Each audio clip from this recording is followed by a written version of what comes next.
immediate eruption, and look at the damage that Crimson Tide has dealt. He's done so much work. Oh, what are you doing this time? This time around, they managed to have a pretty decent game to put him. Yeah. But the damage, it's Dragon Tail. The Nightmare is out though. Do you want this?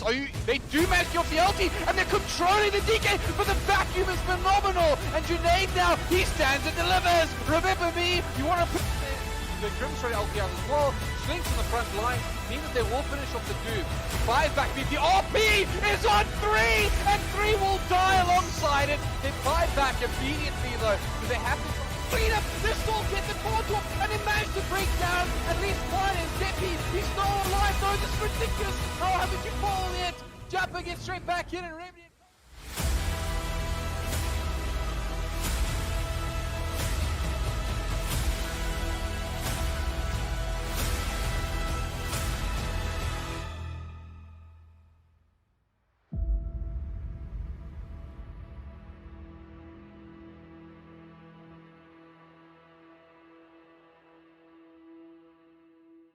Ladies and gentlemen, welcome back to EGL 1. We have got a really special evening. It's quite an interesting evening as well, because this is the single last time we will bring you an EGL 1 Season 1 matchup that doesn't include the word final. My name is HellbirD. I'll be joined by notAhero. Quick shout out, of course, to HP and Omen for sponsoring the event. And of course, get ready for something very, very interesting tonight. Exdee taking on DUC.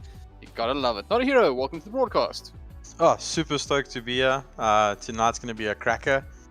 I've kind of got DUC labeled as my giant slayer in the tournament, and by giants I mean Sun5 Energy or Exdee. If there's someone that's going to take one of these squads down, it's DUC, top 4. But in the same breath, Exdee is looking scary at the moment. The form that they're showing, the Dota that they're playing, they're running like things other teams aren't running. Barons is on the dark sea again. It's one of his staples. They're doing really good stuff with like vacuum into ice blast combos. It's just going to be a crack over game. Like, I can't wait for this to start. Like, the teams need to get in the lobby right now so we can get this going. Like, I can't wait. Like, we want to watch some Dota. No, hold on. We can't rush into this. You gotta give it time to breathe, like a fine wine. We're gonna take our time getting you into this one, give everyone a chance to filter their way, and then we will go live with this next matchup. But I mean, let's talk about DUC for a second. I've been incredibly impressed by their performances. They look like they have been playing, I would say, very resilient Dota for some time. I call them tenacious on the on one of my Twitter tweets earlier, and I'll stand by it. I think they've been just a very difficult team to get past. However, Exdee are looking so good at the same time. In fact, they recently boasted a win over Sinister 5 as well. So they are not messing around at the moment. Do you think DUC have the ability to take this one? Yes, because I think they've kind of finally settled. We kind of saw this ring around the rosy type of thing from DUC the whole year, where every single player played different positions. And it kind of looks like they've settled on Legend playing offlane and keeping Crimson Tide in the mid lane. And they putting a lot of like their game plan around Crimson Tide. He's playing a lot of these TA or Alchemist heroes. So he doesn't play like the space making type of mid. He's kind of the pos one from the mid lane. And if he gets rolling on Alchemist or Templar Assassin, he goes for this Aghanim's build again that we've seen become very popular. He kind of controls the map with it, runs around. But I doubt that Exdee is going to give him Alchemist. We had a bit of a chat with B last week, and he just said there's no way that Alchemist is getting through this draft. Even if they get AA, it's going out in the first phase, so I won't be surprised to see that out. It is a knockout game, not going to take any chances, and it is a hero where a player like Crimson can run over the whole map. And he's got the support from his support crew as well. We've got FSM, I think E&D is playing for them tonight. Who's in the lobby with them? Let's have a look-see. Cuckoo actually. So Cuckoo has joined their squad. Interesting to see where he's going to be playing. But FSM and the previous supports E&D or even Panini just kind of rotates their movements around Crimson Tide, and they've seen a lot of success with it because it's kind of an indirect way, because then they get all the space for Crimson, and then when he's farmed, he starts making space for Muffin Man again, and then the whole team comes online around about like 25 minutes. So it's a very good structured way of playing Dota. I do just think they need to not draft themselves into a corner tonight. They are a little bit guilty of that in the past. Because they are going up against a squad with a lot of experience. B has been in big teams along with Exdee. He comes from WRG side for the previous few years, so he's got that experience. He's played on the stages. He's got the knowledge of the game, and they are high skilled stack, HellbirD. Like Okay, I Immortal. have to ask though. All right. And you just bear with me now. I want you to just gotta keep this going, right? So I'm having one of my moments, but you trust me, right? You trust me, right? notAhero. Kinda. Can you name all of the original Pokemon From like the game, from the from the starting game? ones. Yeah, you know, like what do we call it? Like Pokemon Red. Can you name all the Bulbasaur, Charizard, and Squirtle. No, I meant like all 150 something of them. Oh no! Why would I do that? Because I actually think that's easier to do than to name all the players in Duck at this point. And I genuinely am curious how that affects a player. I mean, obviously, you know, you definitely have a fairly good lineage behind your name as well as a player. So, like, what is it like coming to this game and as a casters, we're like, who's on Duck's team this time? Like, spin the wheel, and tonight it's Cuckoo playing for Duck on the pos 4 position. I don't know. But does it have a big effect playing against it? I mean, does it make it harder to draft against them, or do you just have to do a little bit of extra homework? Even though they draft changes, we've got actually a quite small Dota update. We just need to update quickly, HellbirD. So even though the players change, I don't think they draft changes. So the legend kind of sticks to like a template, or no, it's not a template, but they kind of stick to like a certain way of drafting. They like a save on a support, like the Abaddon, for instance. He plays that quite a bit. They like the Alchemist pick, even though no one else is playing it. They kind of started to warm up to this Templar Assassin thing going on. Muffin Man likes Ursa, for instance, and they kind of revert back to those types of, because those are heroes that tick a lot of boxes. So you can have like a draft straight through that those heroes would fit into, and they kind of stick to that, and they play their own style of Dota. That's the best way to describe it. Where I think a team like Exdee is a little bit more flexible. They'll kind of adapt to the situation and kind of change up their draft depending on what will suit them the best. Like we said, they're a very high skill team. Majority of the people on their team is Immortal 1000 or higher, and because of that, they've got the versatility to change up drafts and strategies on the fly. Yeah, I mean, I do think that it's definitely even a little bit more than that in a way, because I hear what you're saying when it comes to the drafts and such, but it feels like they're also able to change their play style a bit. And we've seen them play very aggressive Dota, but also very controlled and almost like just waiting for their timing windows, waiting for opportunities when they know that they're stronger. It seems that they have everything in between. I think the one place that I haven't really seen anything just yet from them is maybe something that's, you know, very, very early game oriented, like trying to finish the game in the first, 25 kind of vibe. But regardless, that doesn't mean they don't even have that ability. It just means that we haven't seen it yet. And that's probably one of the problems that they're facing going into this match is like, what do you draft against? How you deal with a team that's flexible? I'm genuinely asking. The thing is that you kind of have to then start drafting with the mentality of, well, they need to not beat our game plan. Like, you go in with your set game plan from the side of Duck, and you kind of challenging Exdee to beat it. Like, this is how we play. Now it's your now you need to try and beat it. Like, and that's not always as easy as it sounds. Like, people think like drafting, oh, okay, we know what they're gonna pick. We're gonna ban this. We're gonna ban this. We're gonna pick this. We're gonna pick this, and we're good. But then the execution of that game plan is just far superior to your counter pick or your counter strategy, and you just end up not doing anything to them. We saw it kind of with like Wings and TI like many years ago. Like, everyone knew what they were doing.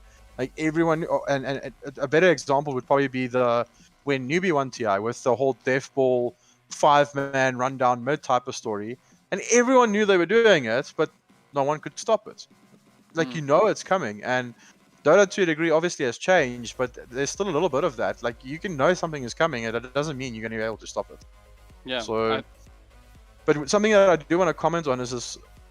So, and I hope they take this as a compliment, but Exdee at times this year has looked like one of the best teams in the country, and other times they've kind of just whiffed. Like they don't show up and they end up flopping a little bit. So yeah, it's like what Exdee is going to show up tonight.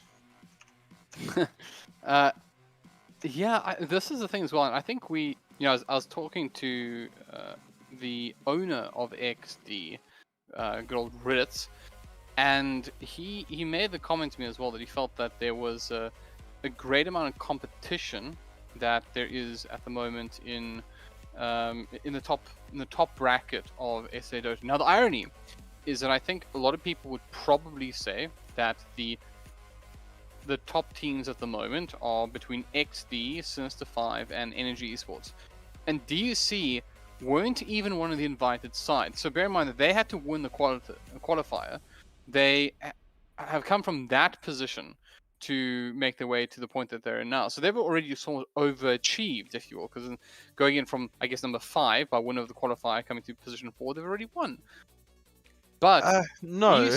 Well, this is the thing. This is what I'm saying. Is that you and I were chatting to so many teams about the next step, the next team to beat to improve, the challenge that you want to take on and win to feel like you've grown as a side. And surely that's Exdee, because of the top 3, you would probably say that the most winning sides would be Energy and Sinister5. And although Exdee have won some important matches in the past couple of months, they're definitely, I think, in most people's minds, still team 3 of the 3.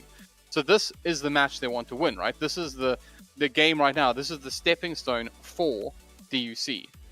Yeah, I agree.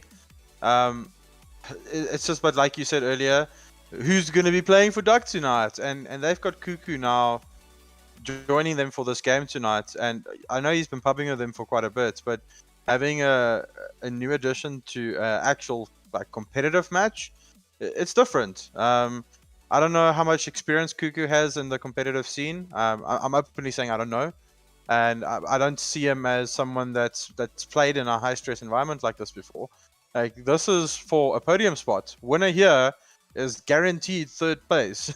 You want to be advancing, and that's pressure. And if you're not used to playing in these types of environments, then it might affect him. And I'm not saying it's going to. Maybe he's cool, calm, and collected, and he carries the game for them. But Comp Dota is a different beast, eh? But our draft is actually on the way. We have gotten into it. Exdee versus DUC, HellbirD. Hold on. You know there's something else that needs to be done, notAhero. You know that there's a thing that needs to happen before we can start any EGL 1 broadcast. The first one is, I'd like to remind everyone You're that giving out them presents. Exactly, we like presents. We're going to give away some free stuff. Oof, I had to reserve myself for a moment to make a very inappropriate joke. But anyways, so here's the thing, right? I want to also make a mention to the fact that there's not just the regular free stuff going on. So Evesports themselves are actually involved in a giveaway for some other stuff on their Twitter and YouTube, Facebook pages, etc. So go check that out, because there's more than just what's happening here at EGL 1 that you see in these Dota games. There are other fantastic prizes that are being given away from the sponsors as well. So go check it out, follow the socials, and be involved in that. Of course, it's also just as important, as I've had little hiccups like during my conversation with you.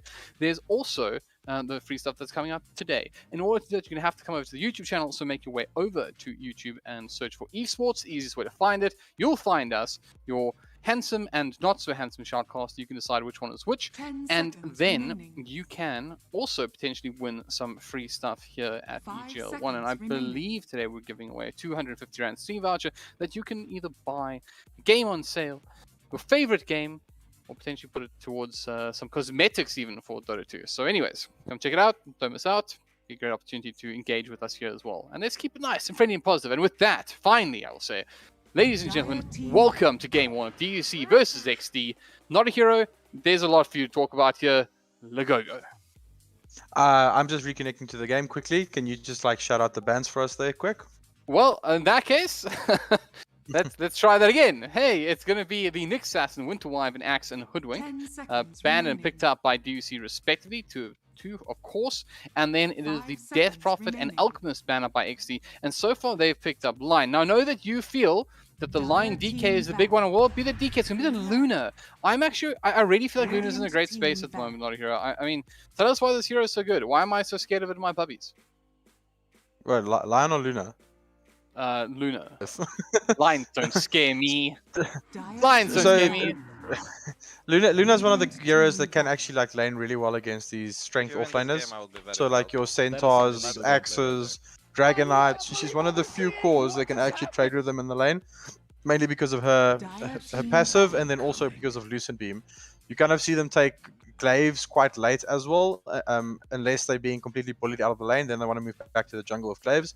But Lunas now are going 3 levels in Lucent Beam, 2 levels in passive, no levels of glaives, and they can actually just bully the enemy offlaner, because these strength heroes, even though high HP pool, the magic resistance is not there, and they're all going for this Vanguard, which is block chance for right clicks, so you want to be able to nuke them, and Luna is one of the main carries that can do that. She is extremely strong with like single target orientated stuns and disables, so something like Lion is really good, because in a team fight you kind of just use those disables to ensure that your Luna can get to the positions that she wants to be in. We saw it in the pro scene, they ran it with Lina, like Lina getting a revival back in the mid lane, and that's mainly due to Luna being picked as a carry. Team fight, Lina with her attack speed buff as well, the Luna obviously gives her additional damage, and she is a hero that can solo control someone while Luna moves around the team fight. So hero farms obviously really fast with the new jungle camps. But DUC has responded with Axe Hoodwink, which I really like as well, because this Axe, they might have picked this Luna now to lane into this Axe hero, but this Axe can just as well be a safe lane. I think in this tournament and in this main scene, as a safe lane pos 1, the hero's win rate is staggeringly different from when it's being played in the off lane. I think in the off lane has got like a 40% win rate, but in the safe lane has got close to a 60 to a 70% win rate. So very interested to see if DUC is going to opt to move this Axe to a pos 1 position.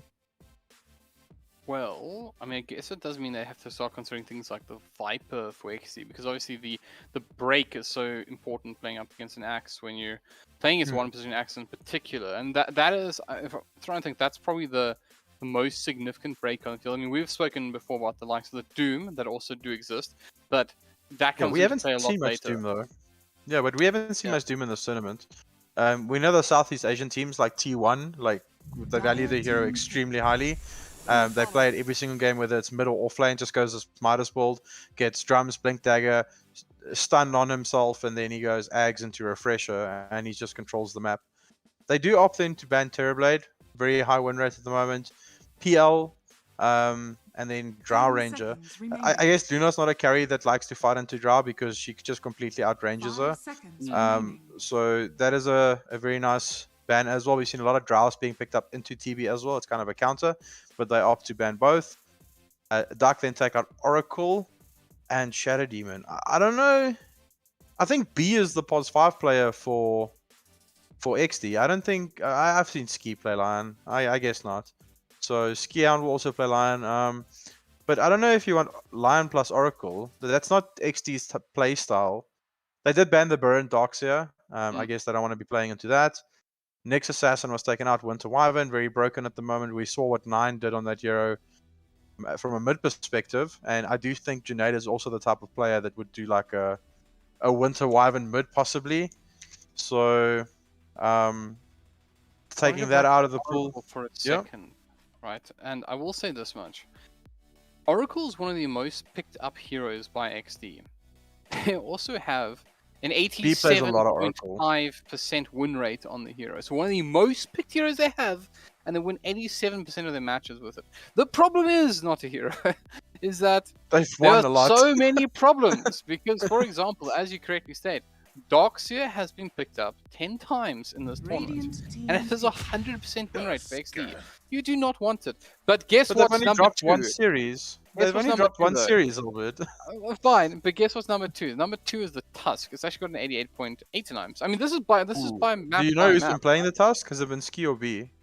I will tell you now, but then because Nigma likes to run Luna with Tuskar, so it's like GH plays the Tusk, and then ILTW plays the Luna, because tag team with buffed additional damage from the Luna, and you've got a mini stun from the Lucent Beam, that hurts. That's a strong lane. I don't think Hoodwink can even contest that lane. If it's a Hoodwink there. Not even Shadow Shaman as well. Two very squishy supports by Duck. I like this a lot.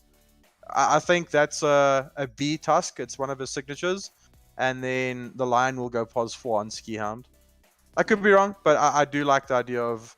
Oh, but they've got a filthy tri-lane here as well. If they do want to lane into like this axe and just destroy his life. Lion plus Tuskar plus Luna. Luna is kind of like the king of tri-lanes. I know it's tri-lanes are dead. It's not the meta for it, but I do think if you're having a tri-lane, Luna is probably one of the better carries to have in that lane with you.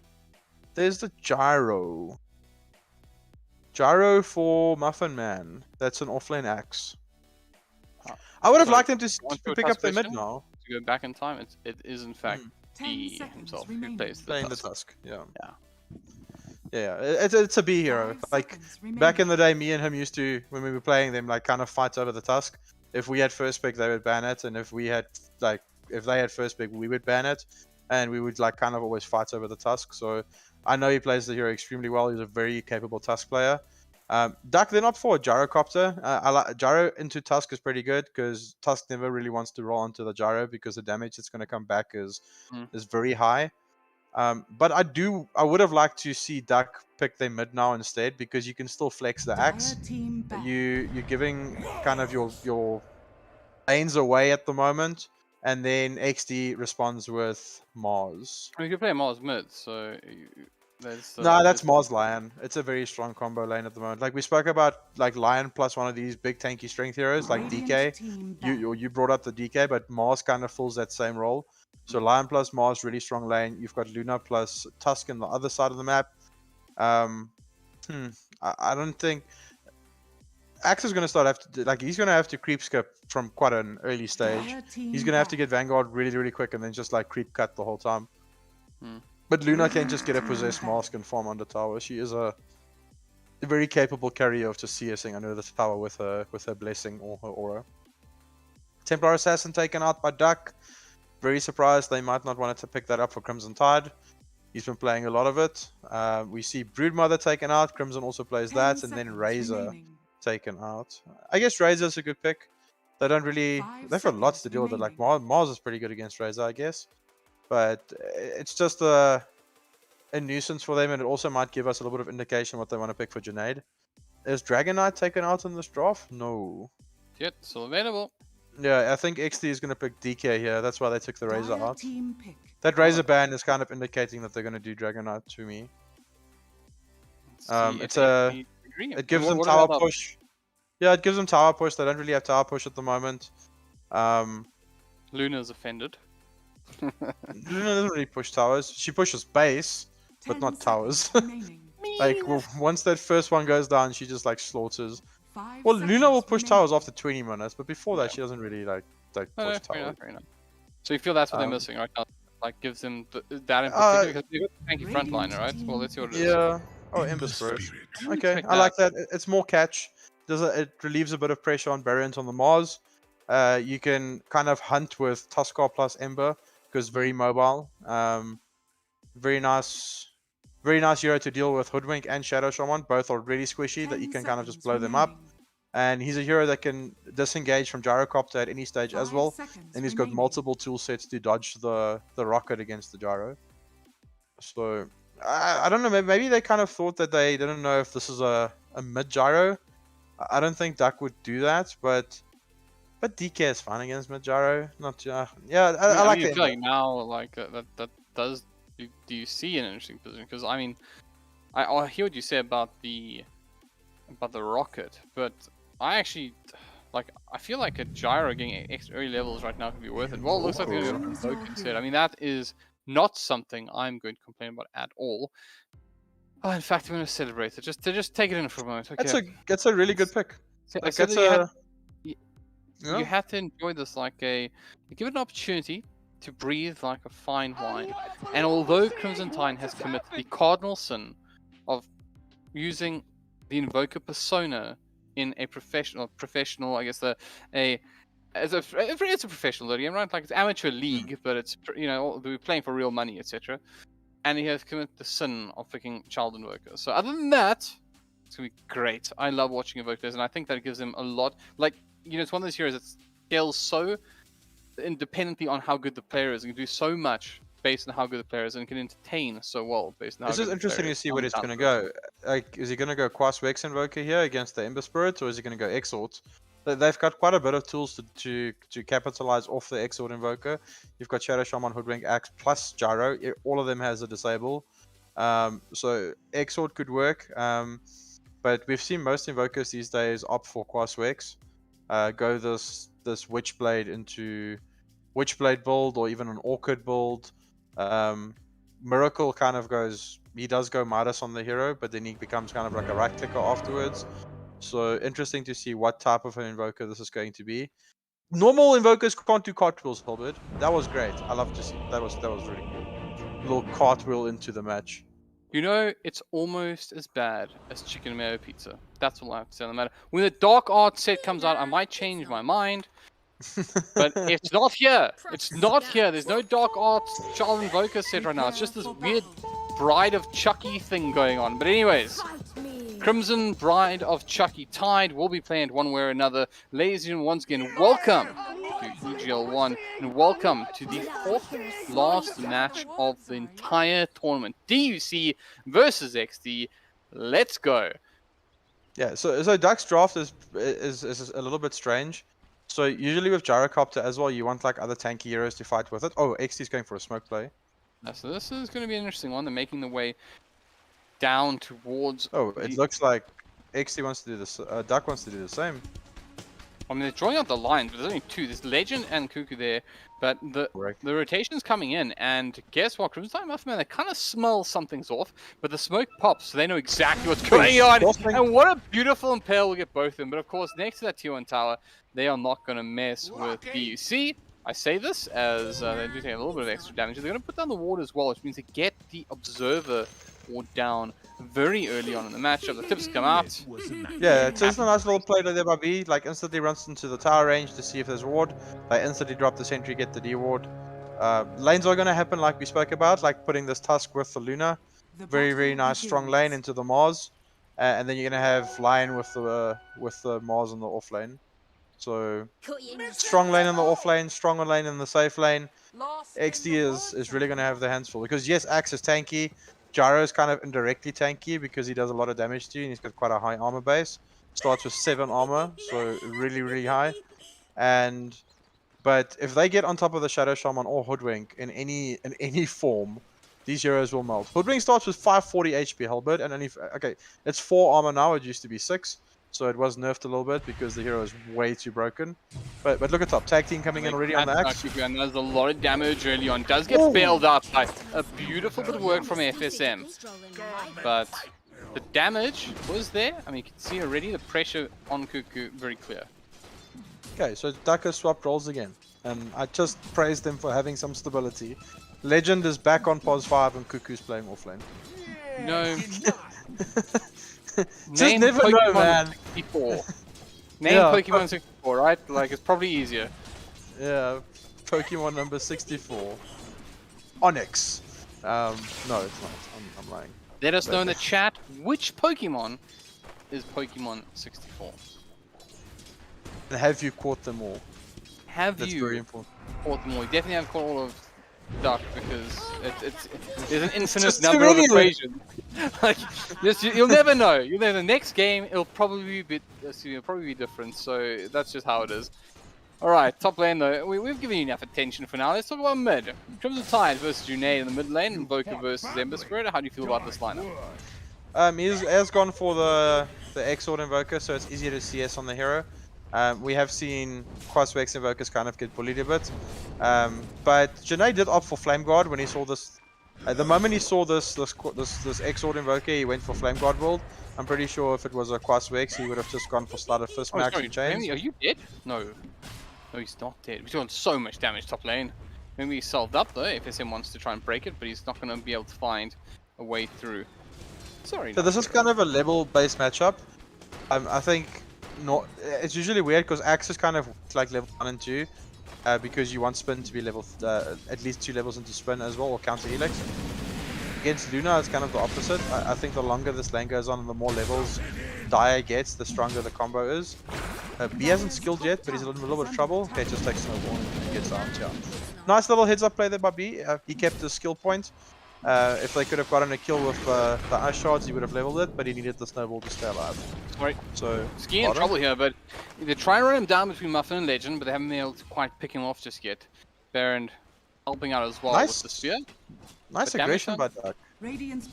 Like in They're both not lanes. sitting back. They're not sitting back at all. I think we were saying it during the beginning of the broadcast. For DUC, this is a very big game for so many reasons.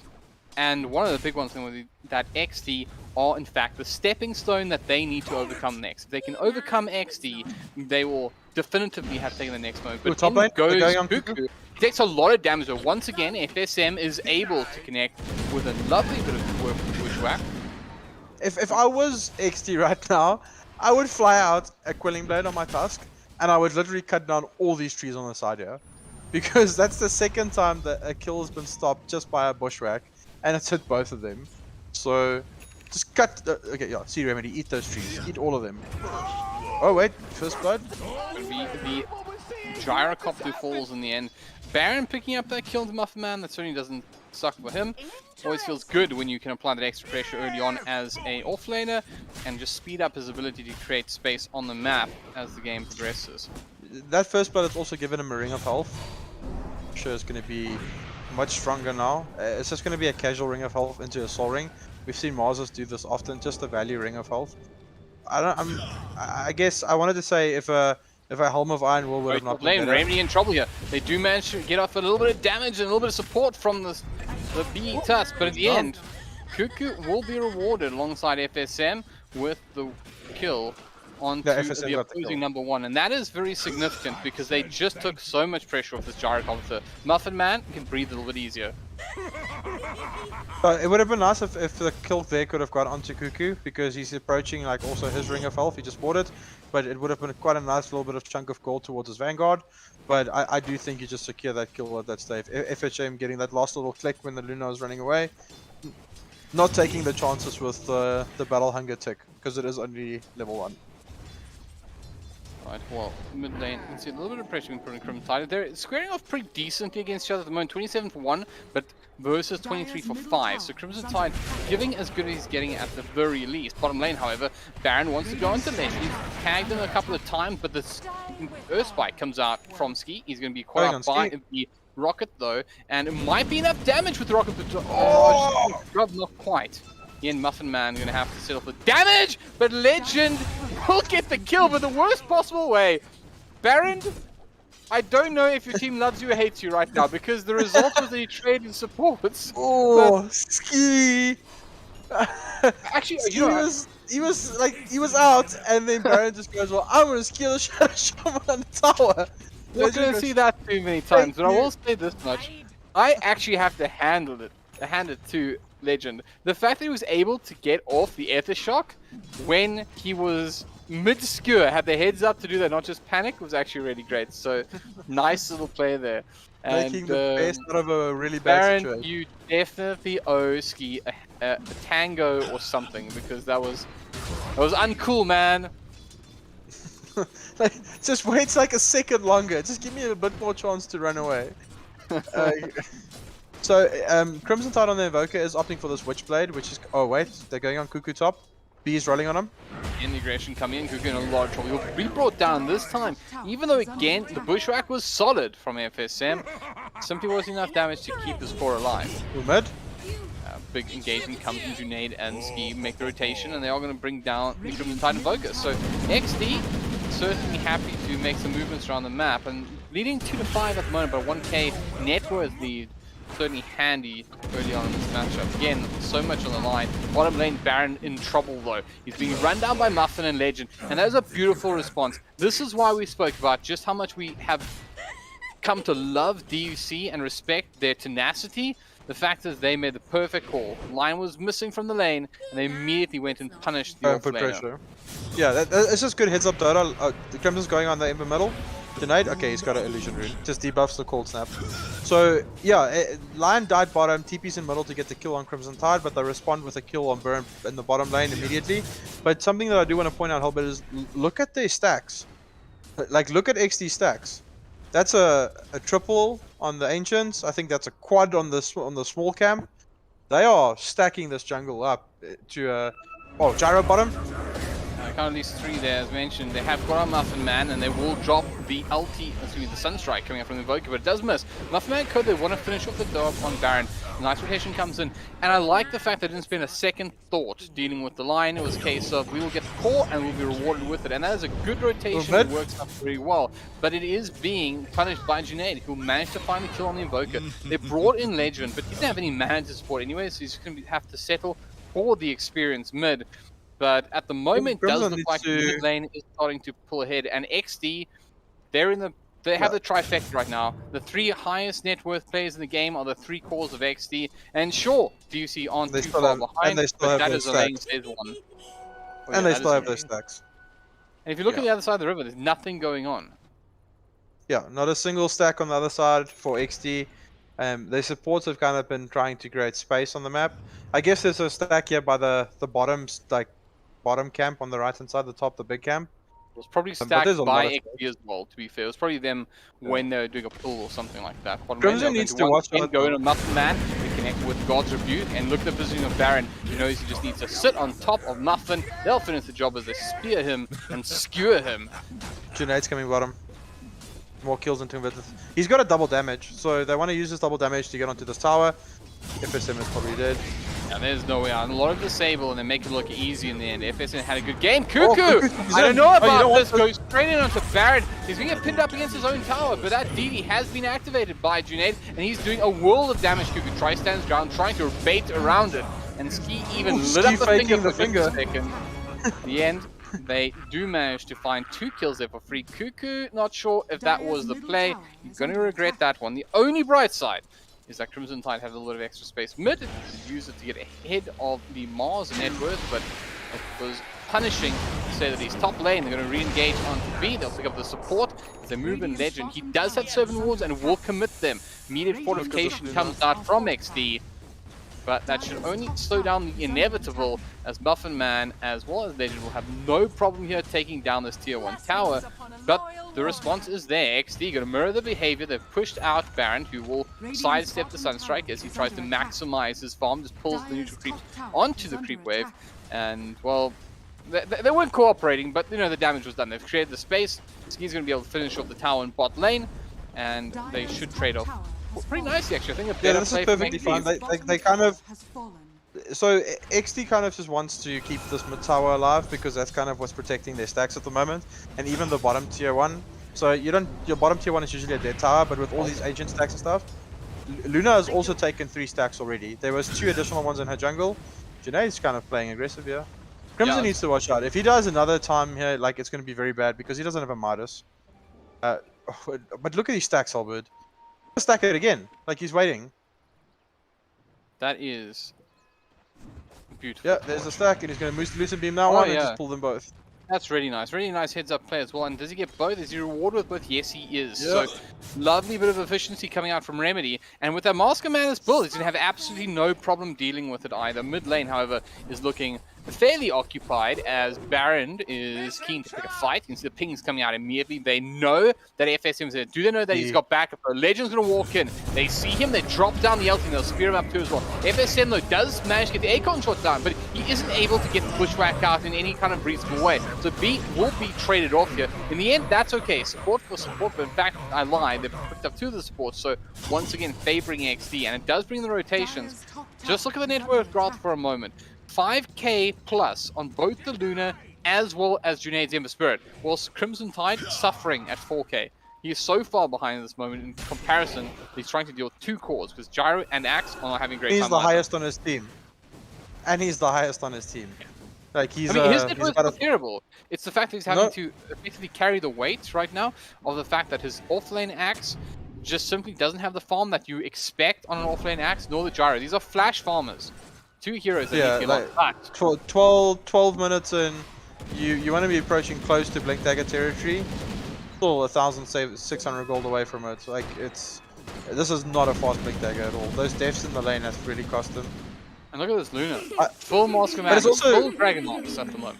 It's also the absence of no stacks. Like in the early stages, the FSM on the Hoodwink could have stacked for the axe a few of these ancient camps, and then he could have taken them. And then when he gets Blink Dagger, then that farm priority becomes gyros.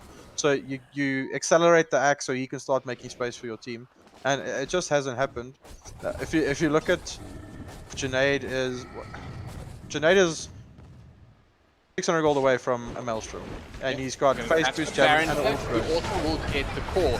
And they use the sharpshooter, but they haven't managed to finish Baron. The Finger Death comes in. They'll finish off one, and they should be rewarded with yet another kill. Might not be over just yet. It's Cruiser Tide still in a bit of trouble. Drops the Sunstrike, but they preemptively dust him as well. He's brought down 4 for nothing. Exdee made that look... I don't know. I'm going to be honest. Exdee made it look basic. That was so easy. Just like... Guys, the thing is, the team is fight ready. They fight ready. Look at Baron's build as well. Phase boot soaring, and he's got a Hood of Defiance. The bulk of DUC's damage at the moment is all magical. Like Gyrocopter this early in the game, magic damage. This is ulti, it's cooldown, it's plus Rocket Barrage, Invoker, magic damage. And the both supports 100% magic damage, and then Axe is pure damage. But Axe doesn't even have a Blink Dagger yet, so Baron just itemizing for this early burst. They don't have any right click damage. They're kind of free to do what they want on the map. And they fight ready now. Luna has Dragon Lance plus Mask of Madness. He's got something else flying up to him as well. Try to smoke up, but he caught out everything. They immediately delete one, and Legend should also fall next. Does have his ulti, will actually use it, but that's just going to be farmed. If I'm totally honest, that was not the play. But just, they eat him up. Look at the support. Look at the support. Just making sure that every single one of those went to Baron. Why does it just looks way sharper. So specifically you're referring to now, like Exdee looks way sharper mainly because, like you mentioned at bottom as well. When they went for that earlier bottom engagement, Ski actually elected not to use Finger to get the kill. How many Lions do you know would have not ulted that person? Like 99% of the guys would have ulted him. Not only would I have ulted them, but I would have found some excuse to justify it. Just want to say I would be like, guys. I need the stacks. Couldn't the tower still up, guys? Just wanted the TP rotation. But that's the thing, like Ski caught out not to by the arena. He doesn't have any options. We'll toss out the shackle, but that's not going to do much. Cuckoo's still getting back into this. He needs that Blink Dagger. He actually needs to ignore everything and go get a Blink Dagger. He needs to get away from this engagement. I agree with you. Like he's their space creator, and he's not creating any space at the moment because he's just too poor. He needs to get away. He needs to go get a farm a Blink Dagger. They have to put some priority into him. But going back to that Ski comment, like he held Finger of Death there because that means they can apply pressure immediately because they've got another option to kill with. Just like not nuke the person down and get the stack, keep it, and then we can go hunt again. So Exdee just looks very sharp. They know what they need to do. Their spell usage is very efficient, and like Cuckoo is sitting bottom. Like he really needs to not be here. Like he needs to go farm a Blink Dagger. They're not gonna be able to do anything on this map if he doesn't start scaling. I mean, we've been speaking a lot about the experience, but look at the net worth, but look at the experience. Level 14 on the Luna. He's playing to a level 10 Gyro and Invoker.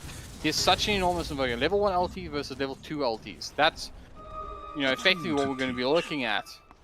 And it is... and the scary thing is as well, like this Luna is 4k ahead of the Gyrocopter, and they both flash farming type of heroes. It's not like Luna has the edge in that regard. Gyro can farm just as fast. To me. Okay, Cuckoo's getting some space now on the bottom. Oh, he's been ganged at the bottom as well because Junaid wants piece, but he's got a haste rune up as well, and he's got the support from the line. They will re-engage into Cuckoo here, and this time around you can use it, I think. And he does. He will lap that one up. That's the second stack, and he's going to get rewarded with more because FSM wanted to help out his core, but he'll be brought down cheaply as well, trying to juke around the tree line, but as pinged out, there. Mid lane, Baron in a little bit of trouble here. Will manage to get down Zelty before he falls, before he will. And now Muffin gonna fall alongside support. And Crimson Tide, the last one standing, once again preemptively dust, knocked it in the air, take a fish punch, and that is gonna be 5 for 1. Exdee, man, this is such a slick team at the moment. Yeah, they're looking so scary. They form as next level. We spoke about their spell usage. They know exactly what they need to do. But HellbirD, look at Ski's farm. Blink Dagger, Tranquil Boots, Windlace, magic stick, 2 fluffy hats. It's got the same net worth as the axe. I mean, he's going to have more than the axe in just a moment because they're going to take this tier 2 tower bottom as well.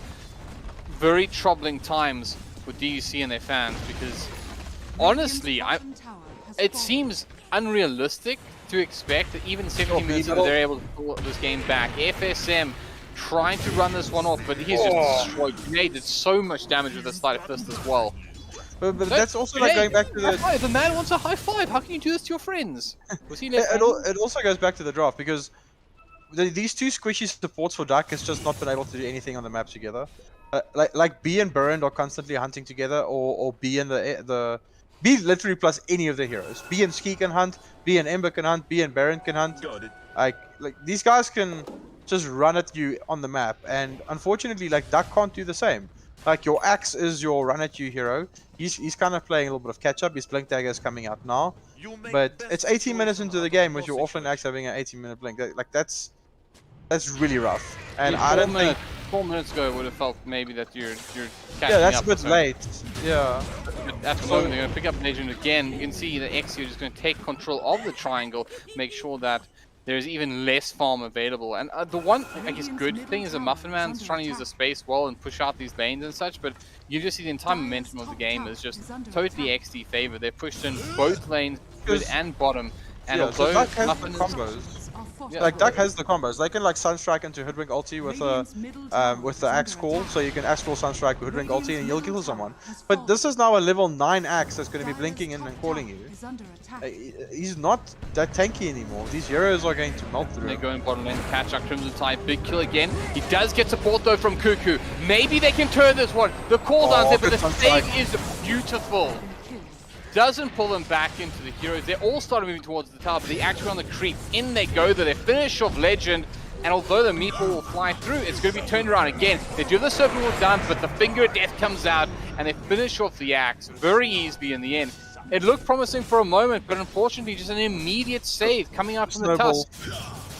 Insta snowball save onto 3 heroes, gets them all out, and that entire engagement is kind of nullified. Okay, we actually spoke about this FSM and Tornado goes through, but they'll toss out the little rat as he's brought back. Baron, though, is in a little bit of trouble and does fall, but they get out this Earth Spike onto the Gyro and they finish off pretty easy. Crimson still standing. Doesn't have many spells left, though, as they bring down... Legend TP'd in there. TP'd into the tower. It was a bug. That's all I can say, because you know he's still dead, right? Oh, what a beautiful call! But so little to follow up with. They do manage to go for a very good Sunstrike, but the damage once again there to bring down the Axe. They'll find the kill onto the support. But Remedy stands strong. Ski stands strong. And of course, Junaid healthy as can be. Cool. B is getting these snowballs off without a Blink Dagger, so it's gonna get worse. Like Cuckoo's effectiveness on this map is just gonna. He's still playing catch up. He hit a good call there, but he kind of feels like Crimson is dead. Wanted by Ski. They go immediately onto him, and they find a nice juicy Invoker kill. This is done. Not a hero. This is totally over. 14,000 net worth on the Luna, 11,000 on the Ember Spirit. The poorest of the trifecta sitting at a full 300 plus gold ahead of the Gyrocopter. The Lion almost has as much net worth as the opposing mid. Invoker. Like that's the thing. It's kind of the difference in the supports at the moment. We kind of see what Ski and B are doing on the map with what they got, and FSM and Legend just can't do the same. And it's literally due to the heroes. It's that this Axe Blink Dagger came out super late, so like their tempo combo is kind of dead, because you want to, like we said, you want to call into Sunstrike with Hoodwink, like shackling or bushwhacking and then nuking you afterwards, but it's not happening. The POS 4 Hoodwink is the poorest hero in the game at the moment. But this is the problem as well. The best hero on the map at the moment is the Tusk. In my opinion, has had the most value in this matchup so far, and he's just rocking Tranquil Boots and a Magic Wand. What you can do with what you have, and his hero can do 10 times the amount that this Hoodwink or Shadow someone can. And it's just because of the combo. Like, it's not that Tusk is a broken hero at all. It's that with Ember he can hunt, with Baron he can hunt on the Mars, like with Remedy he can hunt. Like, his other heroes are enabling him, And the enabling hero on the side of Duck was this Axe, and he's just had a rough game. Like he's been struggling to catch up, he's been struggling to get himself in this game. He's going a pipe next, which is these heroes are just I don't think it's even gonna help. Like I don't know. He needs to get like 3 levels plus a blade mail and a pipe, and then maybe he can do something. We just gotta call that as is. I mean, it's nice to be objective and it's nice to be positive, but the reality of the situation is that Exdee have to throw this game. There is no reason. They picked up ages as well. Yeah, there is no reason for Exdee to do. There are no questions. And like you think about the fact that, let's say for example, that Cuckoo manages to get a 5 hero call and they kill Exdee, all of them. Who cares?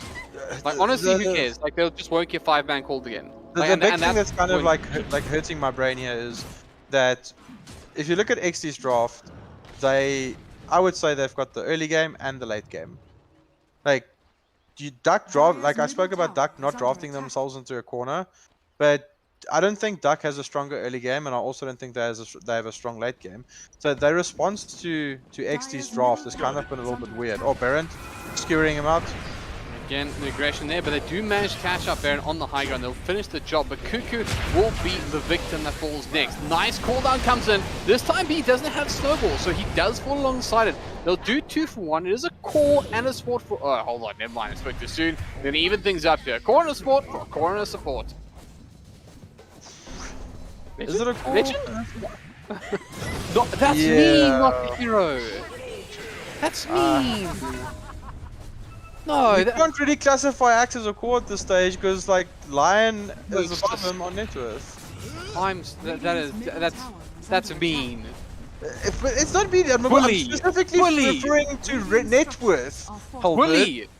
Like, yeah, he's got the 3rd highest net worth on his team. Bully. You know what? I'm going to share notAhero's personal email address with all of you, and I'd like you all to send vicious emails to him. Sorry, mister, that just said, oh, this game is completely over. Has to be the other HellbirD. In they go. Core comes off onto Remedy. Unfortunately, the Duck not there. The Sunstrike is enough, so Figure comes out, so they'll be able to finish off Cuckoo, but they're also caught out Muffin Man on the sidelines. Exdee respond in kind. Of course, there was just the Aegis lost, so they are A-OK. Crimson Tide now in trouble as well. They do manage to finish the job with the Fish Punch, and I think finish the game.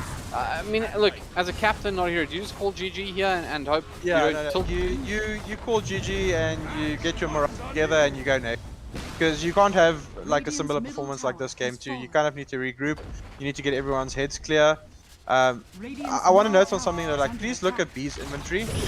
Like he's got Blink Dagger, but look at his utility items. He's got 2 smokes, he's got 2 sentries, 2 obses, and 2 dusts.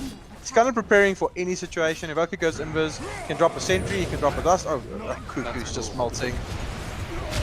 Right, well, let's call it there. Obviously, this game is decided. I just want to point out that DUC is not a weak team. That was super crisp by Exdee. Yeah, I mean, this is. You know, one of the things I want to make the point of is that if you look at sides that have potentially underperformed in this tournament, you could say it's not their tournament. They're not playing the kind of Dota that we expect them to play. Duck is playing over. Yeah, I mean, they won the qualifiers. They have beaten strong teams to get to the position that they're in, and they are playing good Dota. Yeah, so I kind of think Legend just needs to have a not a like aggressive chat, but he just needs to have a stern chat with his team, and they kind of need to just go back to basics because timings completely went out the window that game. Axe kept joining team fights with Brown Boots and a Vanguard. This Hoodwink didn't have any items. Legend didn't have any items. If you look at what items they had that game, Legend on the Shadow Shaman had Mana Boots. Yes, he's the POS 5. He's suffering. But FSM is the POS 4. He only had Tranquils. That's the only item he had. And then your Axe has Blink Vanguard. They need to have a chat. Just go back to basics. We need to hit our timings. If Axe did not hit a timing that game, they had no tempo on the map. And that's exactly what happened. Like, you wanted to like join team fights with this gyrocopter early with the Axe in front, and they could just never do that because Axe was their only tempo hero. This is not me flaming Cuckoo. This is me kind of more flaming the draft Because if you look on the side of XD, Berend can initiate, Ski can initiate, B can initiate, and Junaid can initiate. They had 4 heroes that could go, I want to kill this guy, and he can start the engagement. DUC had 1 hero that could do that, and that was the axe, and he was just too far behind to do. Well, in the words of Winston Churchill, because I'm sure he said it at some point in his life. We'll be right back. We're going to take a quick break and we'll see you a little bit. See you a little bit. It's okay anyway.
Is this thing on? Of course it's on. I'm just making bad jokes, but I have to because I need about 4 seconds to throw us into the draft because we're already there. Ladies and gentlemen, welcome back. DUC taking on Exdee here at EGL 1. And of course, at the moment, Exdee looking like, well, I think they're making a statement that they are here to win the entire tournament. But DUC, not out of it just yet. They still have an opportunity to pull things back here. The question is, can they? Or will Exdee pull ahead and make this a quick 2-0 to get you on your way to Wednesday? However, I do want to make a little bit of an admin announcement before we go there. I'd like to remind you all that here on the Evesports YouTube channel, we are giving away some free stuff. And this time it is a 250 Rand Steam voucher. Now, I want to remind you that this is for SA residents only. So if you're staying abroad and you're watching, unfortunately, it won't be for you. But for those Thank you for joining us. Yeah, I like that. I like it. Thanks for being here. Yeah, we welcome our friends over in the, across the pond and all of that. But for those of you who are here, bear in mind as well that we do appreciate the subscribe button being clicked here at EGL 1. It will not only make us happy. Look at Etienne smiling. notAhero, smile for the cat. There you go. See, look how happy he is that you considered clicking the subscribe button. Imagine how happy you'll be if you actually do it. But it will also allow you to get an extra opportunity to win here today. You just have to literally subscribe. You'll be added on twice to the free stuff draw. And of course, once more, it is a 250 Rand Steam voucher. All right, with that said, notAhero has been waiting with bated breath. You can see him almost shivering in his boots because he's so desperate to talk about the game. Just go with it, notAhero. Stop your nonsense. So something interesting is happening here. Exdee must not count their chickens before they hatched. Because this looks like, to me, that they're preparing for an energy game. So they're assuming that Sin 5 will probably beat Energy in the upper bracket final. They're going to win this game, and they're preparing for... Oh no, for a Sin 5, not for Energy. They're preparing for a Sin 5 game. And that's a Filthy Frank techies ban. Filthy Frank's not in this game, HellbirD, and it kind of looks like they're prepping for Sin 5. And I don't like this mindset. Like, I haven't seen DUC play techies at all. So they're probably looking to the next game already, which can be suicidal. Okay, but... I got this. I figured this out, right? It's mind games, mental warfare. Now, you have to remember that Exdee is a team run by Riddles. Now, you maybe think, so, well, what does the owner of an MGO have to do with this? Well, Exdee is a cerebral assassin, right? That's like his thing. He likes to play these mental mind games with his opponents. You're right. You are so right that that's a ban directed at a completely different team. And you know what? If I were DUC, I'll be shooketh. I would be insulted and I would be enraged. And maybe that's part of the plan. Maybe they just want to try and get under DUC skin. I would totally buy it. I think this is where DUC goes. These guys are underestimating us. Let's go. So also, there's another way that this might have gone. It may have gone by the way that all the players have disconnected from the game and this match isn't happening. We have to remake the draft. Say again? Oh, we have to remake the draft. This is. Oh, we're remaking the draft. We're remaking the game, and we're in a game that doesn't exist. It's very embarrassing. So are they finishing the draft and then we're remaking, or we remaking right now? The lobby is being remade. We are going back into a fresh new lobby, and maybe everything we've just played. Was a misclick then. Maybe it wasn't even relevant. I'm drowning. Help me! Go to break. Break, please. So it's safe to disconnect from the lobby. Is that what you're saying? I'm in the new one. Everyone else is here. Let's go. Let's bring it into. In the great words of Winston Churchill, because I'm sure he said it at some point. Are you trying this again? It was a mistake. I didn't mean to do that. Because I'm sure he said it. Would you kindly just please leave the broadcast channel and rejoin it so I can see it? I can. There you go. Okay. Okay, never mind. Okay, 100%. We're good to go. We're not good to go because you messed it up. That's what you're saying. Yeah. You know, I've been doing this for over a Typical. decade. I just want you all to know that I have been doing this for a very long time. It's very important that you all know that. And now, we are ready to go and take you back to the draft. And this time, potentially for real. So what we're going to do is we're going to engage in what is called the Mandela effect, which is when everyone has a shared belief of something that didn't actually happen. And in this case, the shared belief is that we just came back from the break. We're starting right now, and we're going to go from here. There was Ladies no and techies gentlemen, fans. welcome back to EGL 1, where Exdee is taking on DUC, and absolutely nothing out of the ordinary has occurred, and these are definitely the bands we started with. My name's HellbirD, I'm joined by notAhero. Blame him, please. It wasn't anybody else. And Exdee still ban out the Death Prophet. Now, I think what actually happened is I think there was an issue with the I guess the joke side. I had a little bit of fun getting into this, but joke side, I think the problem here was that the sides were on the wrong the teams were on the wrong side. So I think that's why we're missing, which is why, of course, Exdee have elected to ban out, and this time I assume, Legends Death Prophet. But Legends is I'm playing pretty sure they're going to ban techies now. Alchemist! Yeah, so these this time. And everything I said before in that parallel universe about It's Reddit gone. and mental It's gone. mind, it's Yeah. not a thing. Not a thing. Do you like coffee? I like coffee. I like this more because Black's back is up against the wall, and Alchemist is the go-to specifically for that scenario. I don't think you let the Alchemist through. They will actually end up first picking it.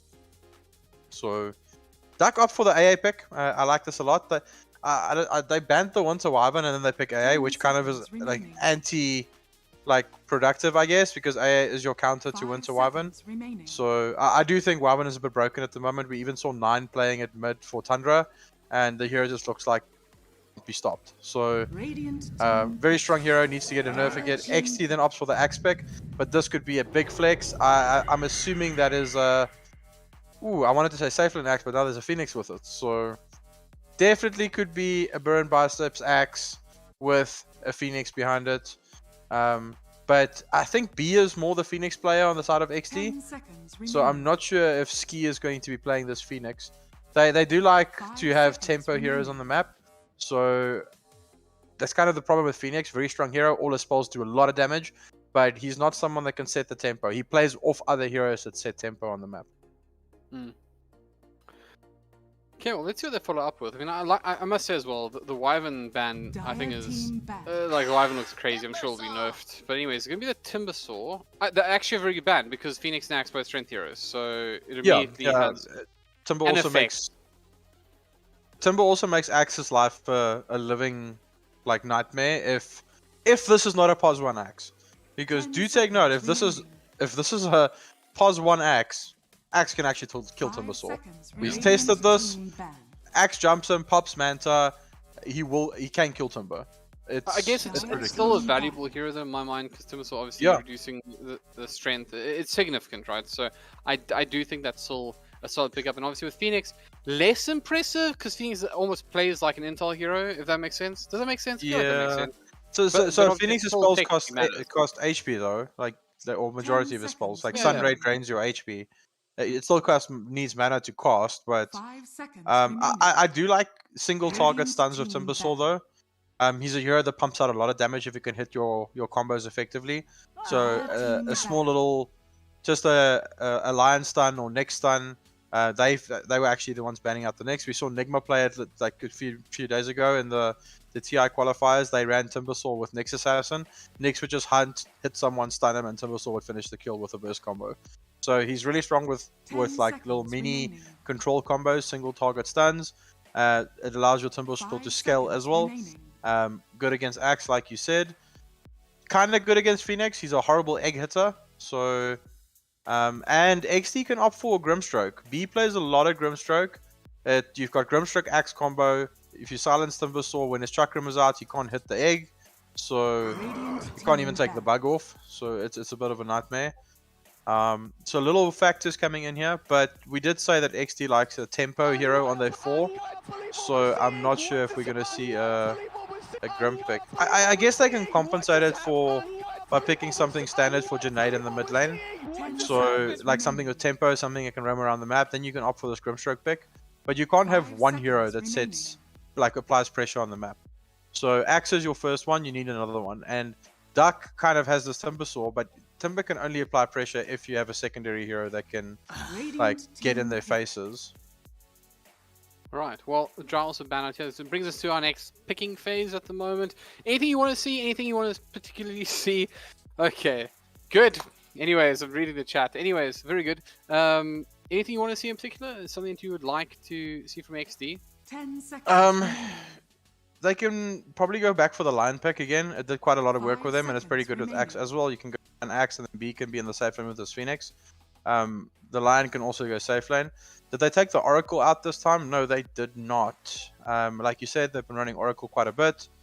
Darkseer is still in the pool, so you can move this Axe to a safe lane, pick Darkseer. I guess then Axe is going directly into this Timber Saw, which is not ideal. I do still think it's fine because the hero can move into the jungle quite effectively and just farm up, but laning into this Timber Saw is not really what you want your Axe to be doing. They could also swap the lanes, I guess. Like Darkseer can lane into the Timber. Burned really likes his Darkseer. Lina, that's a Junaid and a Ski hero. So That's we've true, seen, actually, yeah, Ski also plays the Lina. We know all about terrible experiences against Lina. notAhero and I recently got stumped. Whoever you are out there, if you're watching right now, I just want you to know that the Great Gazoo doesn't like you very much. 5 seconds Anyways, remaining. I guess I have to change my Smurf now. Radiant Caught out team myself. pick. Anyways, Sniper, okay. Ooh. Hee hee hoo ha. That's an egg hitter. It's a Interesting. hero. If this is a mid laner, it's a hero that lanes very well again. But we've seen Exdee run the laner as a 4 as well. But not necessarily really good against Axe. If Axe gets on top of the sniper, 10 he's gonna have a really seconds bad time. remaining. That is some illegal gameplay. But right I recently started experimenting with the Hero just headshot gave us activatable. Like for 4 seconds, you get a 30% extra chance to proc headshot, and it gives you True Strike. So yeah, it's not a joke. But Sniper for Duck, I don't know.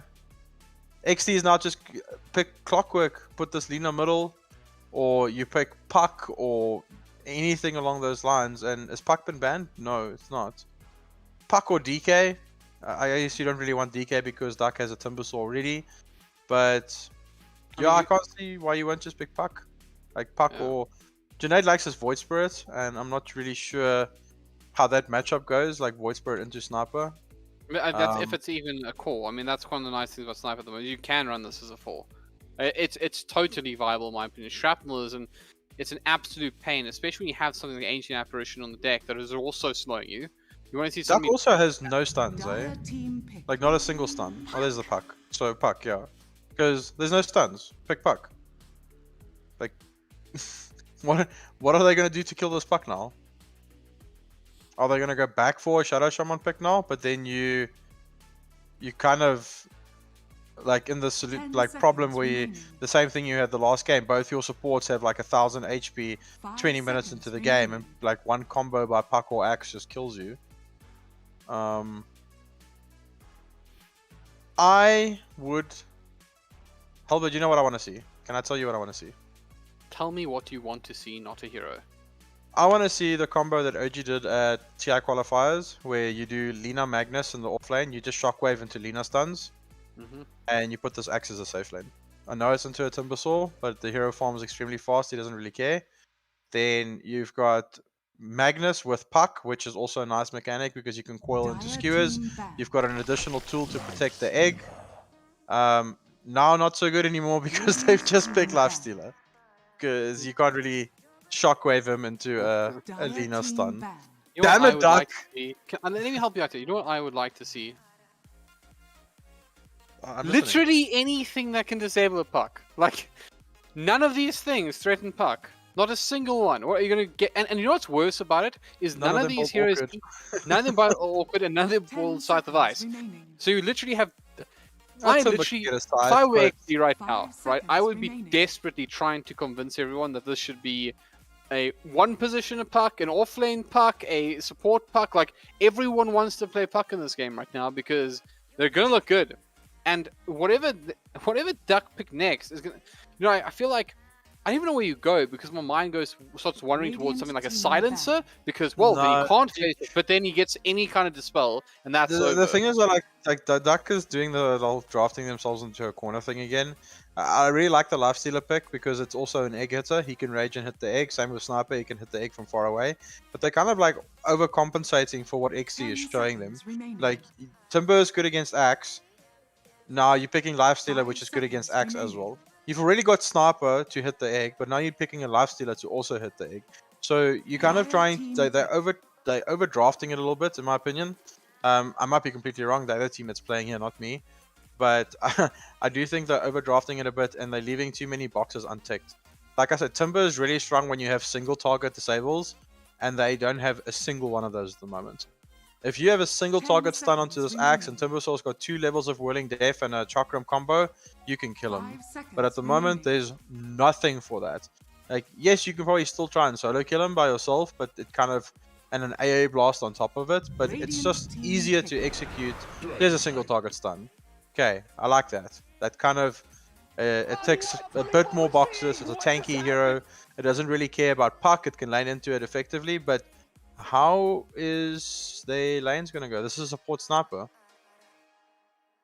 10 seconds remaining. Is this a support sniper? Yeah, it has to be. It has to be. I mean, what else would be support, right? I mean, if you look from that 5 perspective, seconds remaining. you're not supporting with the Lifestealer. Yeah, your not sniper's game is over if it's a core because they've got puck, Phoenix, and Axe all can just like get on top of him. Awkwardly, it does give them an awkward stun. I mean, obviously, he's going to go the Axe build in this regard, right? That it has to be. That's the only option available to a support sniper. So it's an extra stun that kind of matters.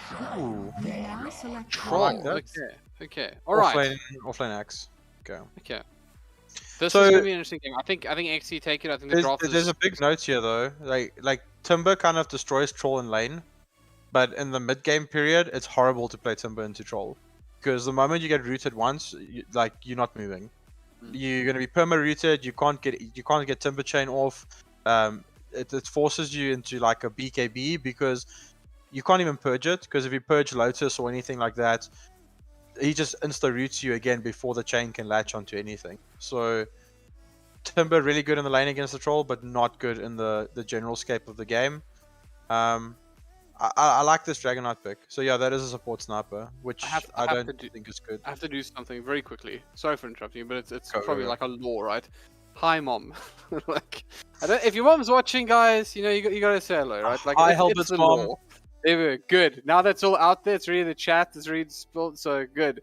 Thank you for tuning in. All right, let's go. Exdee versus DUC here at EGL 1.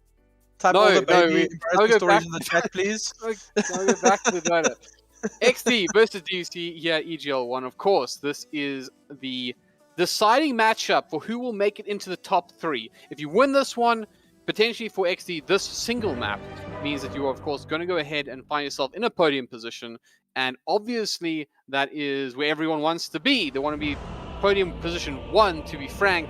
But this is one step closer. For DUC, the dream might end here. And as we mentioned, Exdee are most certainly the side that they most want to take down. It's more than just this matchup. It means everything to them as a squad to be the kind of team that could reach the top 3 position, and they're so close. But it's 2 entire matches against a monster of a team right now, back to back. Gonna be hard. Do you think the sniper pick was supposed to be a support from the start of the draft, or after that puck pick came out, they just went like, we can't play sniper as a core now? Let me answer that when we see how well the sniper plays in that position. Because, like, the sniper axe thing is, it's such a meme because why not just pick Venge or Lion? It's gonna do the exact same thing, just more efficient. Nothing else matters. And you don't. Nothing else in the world matters. Just look mid. Yeah. So, like, this is the most important thing you're going to see today. Flags. Exdee He's got are, the best picture. Yeah, I like this. I like this. You know what's really sad, by the way? Sorry to be like to be a Debbie Downer, but you know this guy passed away. This happy lad. He was a comedian. Or Yeah, something. yeah, he did. Yeah, he Yeah. did. There's that And classic video where he just breaks an entire audience by constantly laughing. There was even quite a few memes about that. The So battle begins. what well, you a know, he's a king, man. That's all you need to know. But anyways, Yeah. okay, let's get stuck into this. That's enough of this. Why not pick Vengeful Spirit? Because you didn't. DUC gonna have to make it worth the sniper. And of course, I think Exdee will be feeling very, very confident. 2 games in the bag, and of course, they will face the loser of the higher or the upper bracket matchup between Sinister 5 and Energy Esports, of which one of those teams they've beaten in very, very recent times. And by the bans that we saw coming out in the failed attempt at this matchup, they think they know who they're going up against, and they would feel confident that they could take that matchup. I'm very interested to please look at the skill build on FSM on the sniper. He opted for headshot level 1 into a Phoenix with 5 spurs. Let's see if it works out for him. He's No. challenging it at the moment. Remy's No. going to help him out as well. Cuckoo goes in aggressively here in the bottom lane and does take a little bit extra damage you would have appreciated. He doesn't have any reactive armor either, so this is all pure pain that he's experiencing. Does manage to get out, but the damage is done. Oh. Baron, however, in the top lane is actually going to be the person to decide first blood.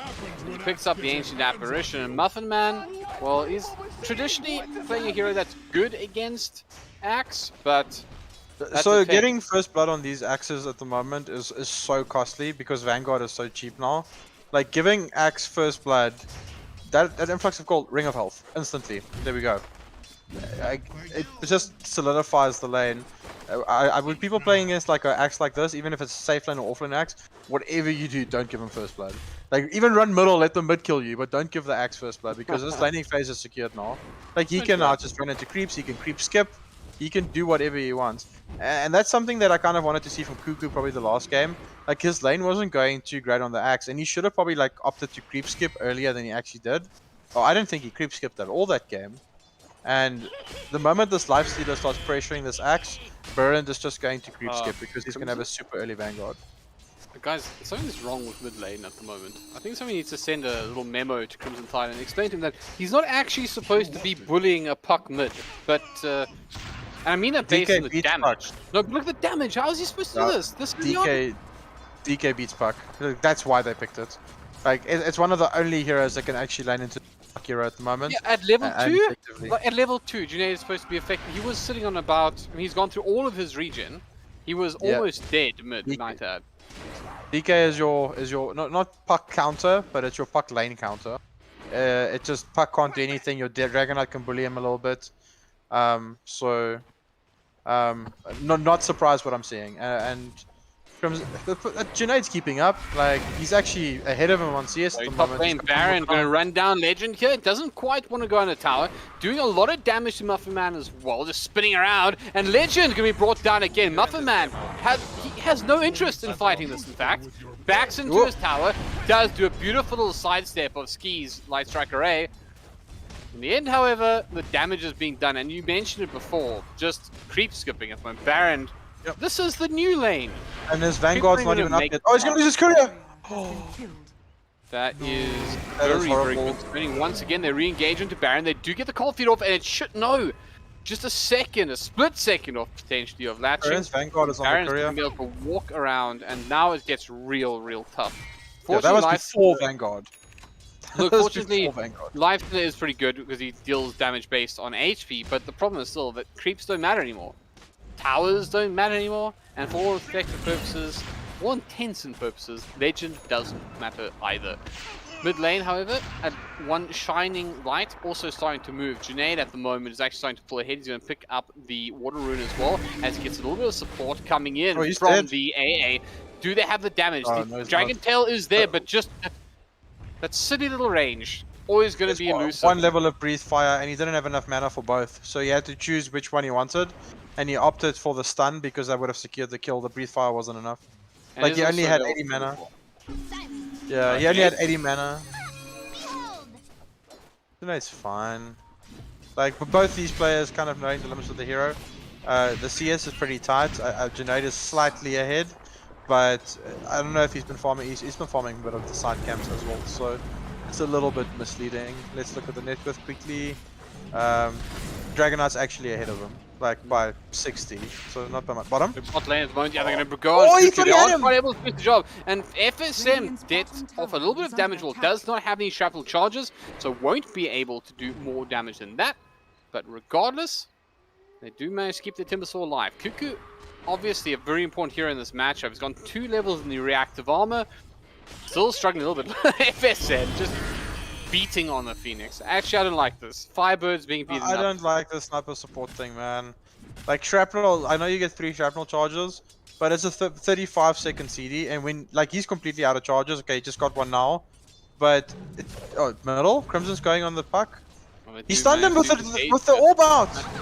Unfortunately, Junaid is able to survive. It's a Crimson Tide. Gonna have to work a little bit harder for his dinner, and he has, in fact, a problem as well in Ski, who's managed to make his way around the mid lane. It's a lot of magic damage. Obviously, so good against the DK. You spoke about how that they are a counter, but obviously magic damage also particularly good against DK Baron. He's hiding out here. He's gonna kill the AA. Lane. He goes straight onto the AA. Does not manage to find the damage just yet. Look at the damage to that courier. But in comes FSM. The shrapnel will go wide. And that means that Baron will most likely be able to walk this one off. Tosso spray as well. Does not care. Actually, this is a level 6 axe. No, stop hitting him, FSM! He hits him, he gets the counter helix off, he's got a creep wave as well. And this axe isn't done just yet. That's the problem I have with the sniper support, no man. way to deal with the damage that they need to Baron at the moment. He may as well be invulnerable. FSM is totally reliant on headshots at the moment to deal damage, and unfortunately... Yeah, doesn't have any shrapnel charges. Like, he's got like 1 level of headshot. Like, it's just AA sniper duo supports. Your 2 supports can't combo together. The side of DUC just yet. Cuckoo. Cuckoo is being hunted. He is hiding out the tree line, but they know that he is somewhere around here, and they... Cuckoo, just change view for a second. I want everyone just change the observer. Make sure you hit that F2 button. Take a look at what's going on here, because he is in the one spot. Ski's The one spot that was invisible, but in the end, he's actually keeping out. Cuckoo survives. That is crazy. Oh, but he's like he and the lifestealer both are struggling. 1,700 net worth compared to the 4K of the axe. Yes, it is an axe, but 1.7 is only 300 gold above the Lina. He can become a 1-position axe now if he wants to. Like, there's honestly very little reason for him not to if he decides. I mean, he's having a great time at the moment. Richest man on the map by a long shot, and it's only going to get worse. I mean, that is a huge amount of net worth at 7 minutes. But also look where he's playing Dota at the moment. He's creep skipping after this Vanguard pickup, which is the correct thing to do. Pretty sure he's playing Stardew Valley, by the way, because this is some farming going on in the top lane. They are going to re-engage here onto Legend, however. The cold feet is there, so will manage to slow down Baron, as Ski now has to deal with both Muffin-Man and FSM. The shrapnel gets tossed out, but Ski will fall eventually, and Baron actually could be in a little bit of trouble here. They once again get the cold feet off, but it isn't enough. Baron going to have to deal with the Dark Soul Summoner, who will toss out the net as well and should explode in just a moment. Gordy, any moment now? You're going to pop right? There you go, Muffin Man! Doing the work he needs to do, and that makes a massive difference, because that axe was getting out of control, and right now, they're just showing that he needs a little bit more of a driver's license if he wants to play on driving down to their side of the map, because at the moment, they are very able noticeable though. They have to commit 3 heroes to do this to the axe now, and Remedy bottom ended up killing the Timbersaw. He killed Cuckoo solo. He's level 7 compared to the Timber's level 4. Oof, that is and like I said, Timber actually has the advantage in the laning phase. Like, this should not be happening. Like, he's struggling. Like, Remedy is... I mean, he's got a kill on him. He's going Battle Fury on this troll. He's about 2,000 gold away from it. And... Cuckoo is struggling, man. 3 heroes top for Exdee. They might have to deny his tower as well, and it looks like it will be very, very low. It does go down. Ski in trouble, as Muffin Man wants to finish the job on the leader, and does. They do have the Sunray coming out from the Phoenix. The dunk comes up of Baron, and it should be at the expense of the Phoenix. So it's actually 2 for 1, as Crimson Tide gets involved as well. This is important. Crimson catches up Baron, and suddenly DUC are back in this Dota game. Take a picture. Both those kills went to AA though. Both kills went to Legend on the AA. Yeah, Lifestealer needs Dire's it. middle tower Okay, he's is actually under like attack. ahead of the cause apart from the axe now. Maybe I'm wrong. Oh, or Lifestealer probably wanted that kill badly because I don't think that axe was going anywhere. The biggest problem here is the the troll though now, right? I mean, they've almost dealt with the axe, but Remedy in the bottom lane, he's just bullying Cuckoo. I mean, how often do you see a hero that relies entirely on physical damage, totally overwhelming a Timber Saw? yeah. So before 6, Timber should beat the troll in this lane. Hits level 6, then obviously you just can't kill him quick enough unless someone stuns him for you. Because he just pops ulti and then you get rooted and Oh, you're hold on, not towards going mid to lane have at a the good moment. time. Did you catch our legend? He is brought down by BE and the Sunray. Ski also tosses out an LSA, but does not connect onto his opposing mid Crimson Tide. Top lane, however, look at Baron. He has absolutely no respect for the way Dota is meant to be His blink played. dagger is flying out as 10 well. minutes in, high five him. At least he gives him Minutes that. blink. Baron 10-minute Vanguard blink. That is. Yeah, that's a good timing. Yeah, That's like honestly- no, come that's on. what you want from this X hero. No, that's what you dream for this Axe hero. Baron is having one of the most. I don't know, dominant like matches I've seen in a while. with And there's a this chip Axe there, mode, by the way.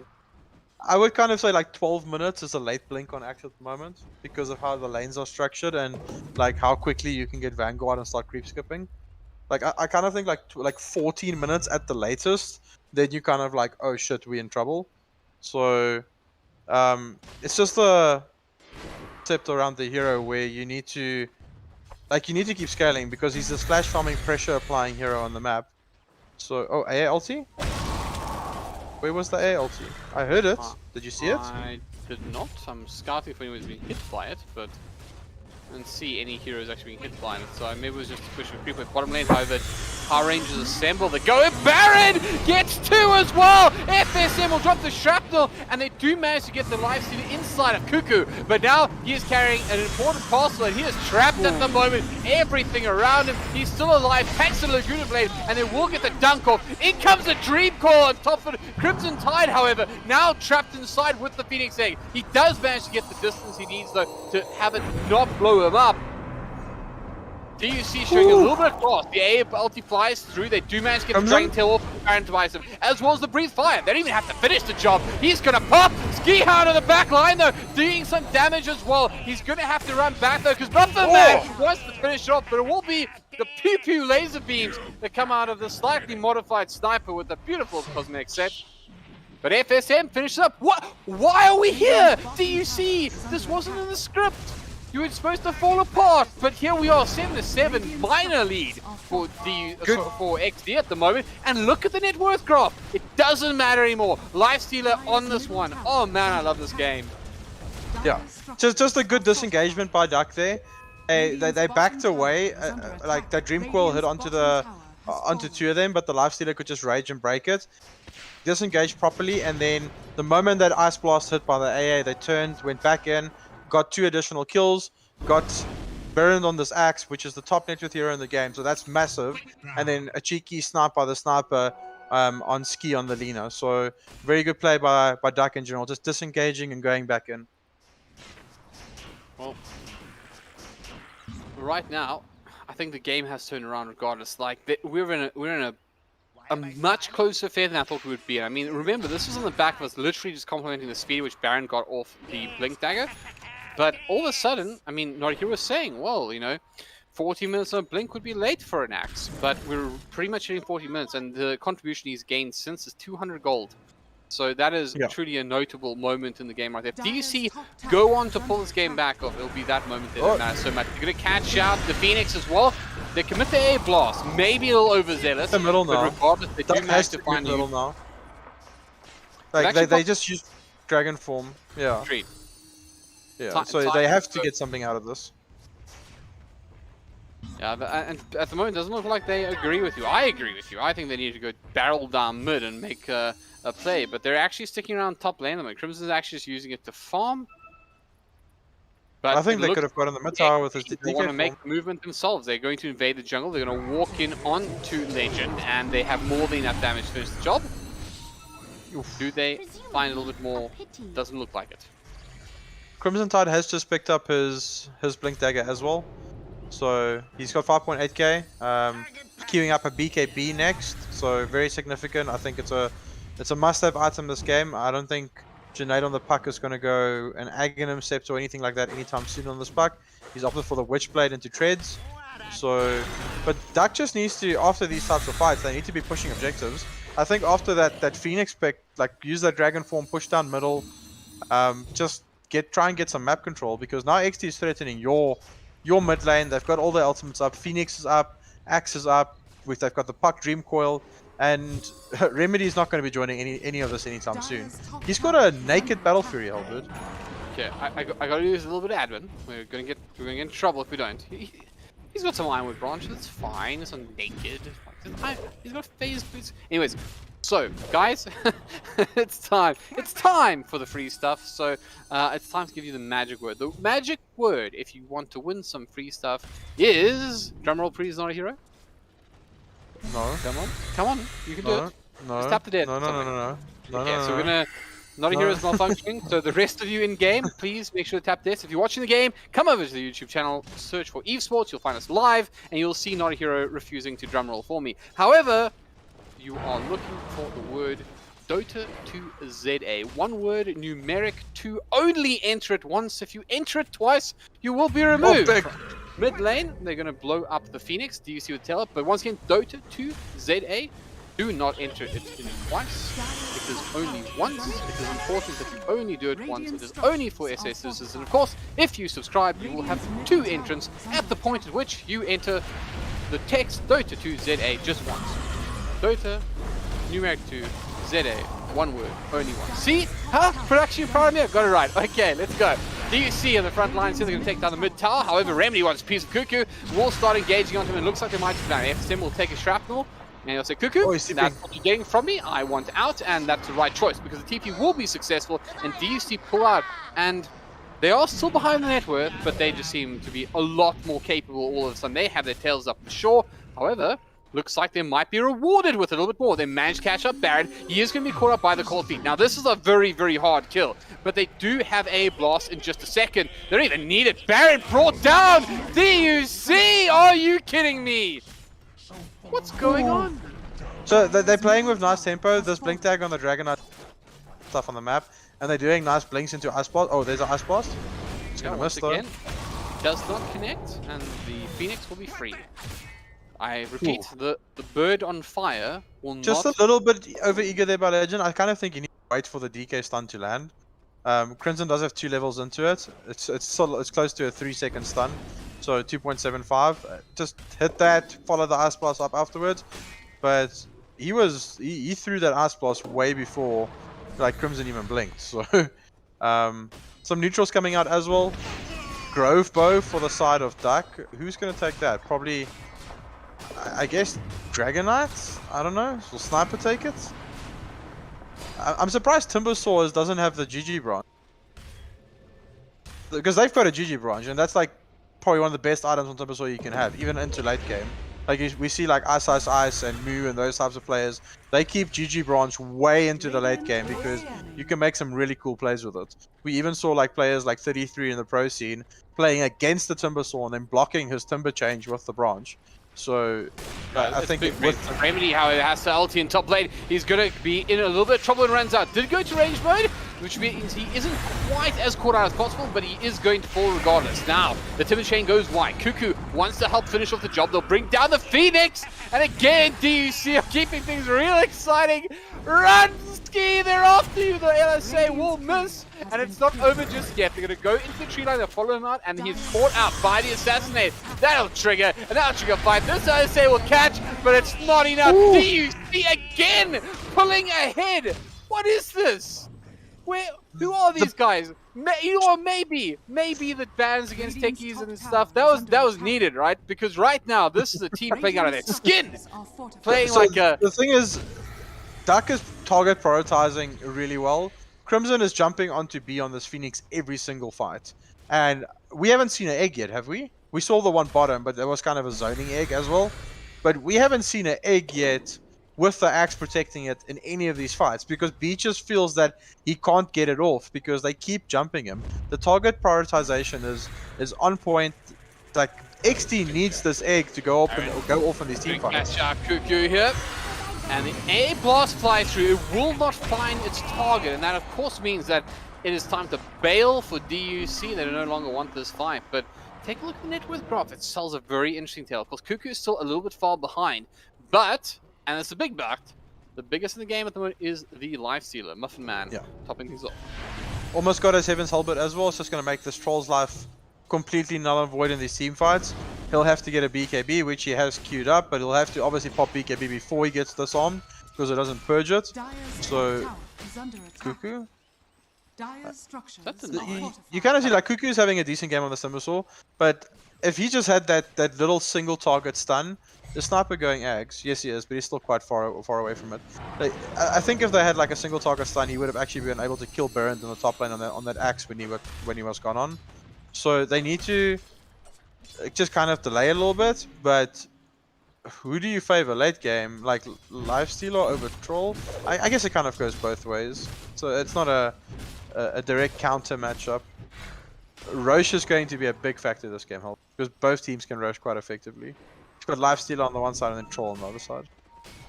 Game with the Phoenix, he's going to assassinate for his efforts, but he of course has Tranquil, so he also doesn't care. But just Sniper reminding him, but he's going to get the damage up, making himself look good in the stats. At the moment, Ski, however, again the A blast does not connect, and that means that DUC have to again play more patiently. But Baron doesn't agree. It's time to fight, he says. He catches out Crimson Tide, has the Blade Mail up as well, and here comes a Phoenix. There's an egg, and there's Remedy to make sure it pops. Legend will go down. He gets off the Glimmer Cape, but doesn't matter because we're gonna dust you up. And FSM and Crimson Tide, they need out in a big way. If they only lose the AA here, this is fine. But yeah, after missing the initial Ice Blast and you only lose the AA, that's perfectly fine. But the momentum is swinging again. It felt real good for DUC. 9-13 looks good on paper, but they haven't been able to find that sort of engagement they've been looking for a while now. And the result? Troll Warlord, highest of the net worth again. Oh, here we go. Time, but they will re-engage and they're going to catch out a couple. Muffin Man, he wants to find some prey, but it's all missing. Where is it, he says? They're all jumping away. However, Cuckoo gets torn out. Junaid very, very low. Those soft kills, yes, there was one suck. Crimson Tide goes straight back in. Muffin Man and Co. caught up on the LSA and the Dream Coil. They do have the A on the high ground, but he doesn't have too much to offer yet. He will manage to stun Remedy, but that's not enough. They lose another two, one of them being the Crimson Tide core, and Legend is in trouble. He's being caught out, will be caught out by the call from Barrett. And of course, Remedy and Co. are there to finish the job. Through for nothing. And well, they'll get a sun ray, they'll bathe, they'll get a bit of a tan, and they'll be fighting fit for Roshan, and I'm sure that is exactly where they'll be headed. I just can't help but think every time after these fights go the side of Exdee, that if DUC had a different support than a sniper, it would have been really good. Obviously when he gets his Ags, it changes it up a little bit. So then they've got an additional good disable on a below CD. So 8.5 second CD on max level, and you can like chuck it from quite far away. So definitely, Crimson Tide needs this BKB as well. He's so close. Like DUC has all the they just need to like hit these item timings. We spoke about item timings after the first game. Like DK needs this BKB. Lifestealer needs to ensure he gets his Heaven HellbirD on the Troll Warlord. I would like to see this GG branch be moved to the Timbersaw. I actually think if he had a GG branch there, he could have maybe done a small play onto the puck when he orbed away to kill him. But maybe just not comfortable using it, like not enough experience using it. FSM was caught up by Baron. Now they do re-engage into him, but in comes the Phoenix. They don't commit the egg or anything too much just yet. FSM taking a lot of damage. It might be enough to finish him off. Is bailed up. The Chakram doing a lot of work. They're going to go bring him to the side. The LSA won't fire his target, but the call will! They're all taunted, and Baron is dragging them all the way back, but they have managed to control the fight, and Remedy, caught in the Chakram at the moment, has been caught up by the Dragon Tail on top of it, and Muffin Man and Co. You're going to have to deal with the Troll LT, but they're going to drag him all the way back. And Remedy, you're dying twice, my friend, because you are knocking bailed out of this one. Cuckoo wants a piece of it. Remedy tries to limp away, will get off the whirling axis. However, the TP isn't enough. No, the Yules is there. Sit down, Remedy. We had enough of your troll shenanigans, and we're gonna take this one. Crimson Tide will follow in after Junaid. It's not gonna be there. It doesn't matter. DUC reminding us that they can in fact play this game that we all love so much. That was a 2.5k net worth swing and a 6,000 XP swing. 6,000. That is. Say it again, That is notAhero. huge. One more time. One more time. 6,000. Beautiful. We all won a game 3. That's the truth of it. We aren't ashamed to say it. We want to see DUC and Exdee give us the most possible Dota.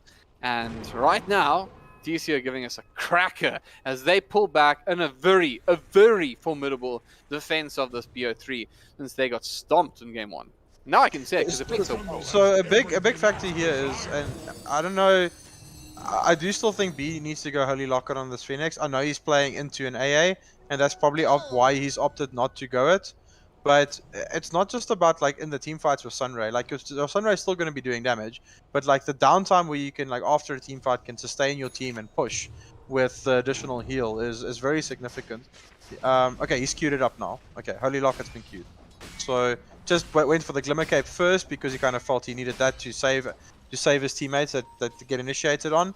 Now he's queued the Holy Locket. But Puck is going Kaya Sanj, which is kind of the patch item, like it's really strong. I don't know, BKBs are starting to come out on the side of DUC. Like the Dragon Knight's got a BKB, obviously Lifestealer's got a built-in BKB with Rage, and FSM has got his eggs now. So 1.25 second stun, 4,200 gold for a 1.25 second stun, HellbirD. I don't know, like. It's also the fact that it becomes a lot more, in the sense that you can almost time it now. I like the ulti on the side because it becomes really quick. It's a lot of damage as well. I mean, bear in mind you're looking at 650 magical damage. That's kind of, I mean, if you look at the Laguna Blade, for example, that's sitting at 700 level 2. So it's almost like being hit by level 2 Laguna Blade at max level, but then it also stuns Every 8 seconds. Yeah. No, it's significant. Yeah, I guess so. I'm just kind of hating on the hero, like riding that train for a bit. Listen, all you have to imagine. I want you to do something with me, right? And we're gonna all do this. It's gonna be collective imagination right now. And since we have a pause, it's the perfect time to do it, right? We're gonna kill some time anyways, right? So I want you to look at Sniper, and I want you to zoom in. Observer, Mr. Observer Man, press the I button. I'm sure that's what you have. You have it. So we all have it as I, right? And look, zoom into his eyes, right? Get like right in there. I want you to be right in there with me, right? And then click the little magnifying glass, and you'll see that he has got this beautiful immortal set, right? And it turns him into an aquatic support hero called Flipper, who has a phenomenal ulti that simply disables people all the time. What do you think about that, notAhero? What do you think about Flipper? Come on. What do you think about Flipper, notAhero? When you say Flipper, I just imagine the Dolphin movie when I was a kid, and it was one of the coolest things ever. That and Free Willy was quite a throwback. He's Flipper, my man. I don't know, eh? Like, Chat, what do you think about Flipper, huh? How you guys with me, huh? FSM on Flipper. I'm gonna call him Flipper for the rest of the game. That's right. That's happening.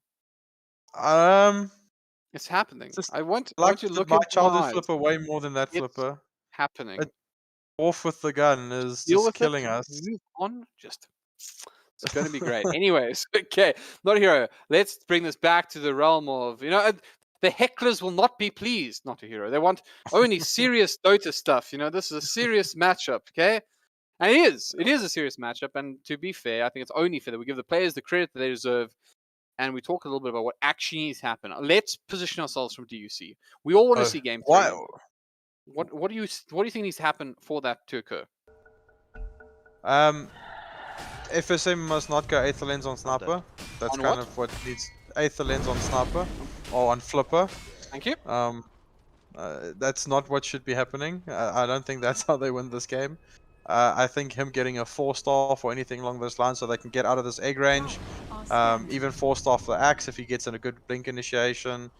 Anything along those lines. I'm not sure if I agree with an Aether Lens. Why, HellbirD? like cast range of shrapnel is pretty good, and so is his ulti. Like, I don't understand. Am I missing something? Let it happen.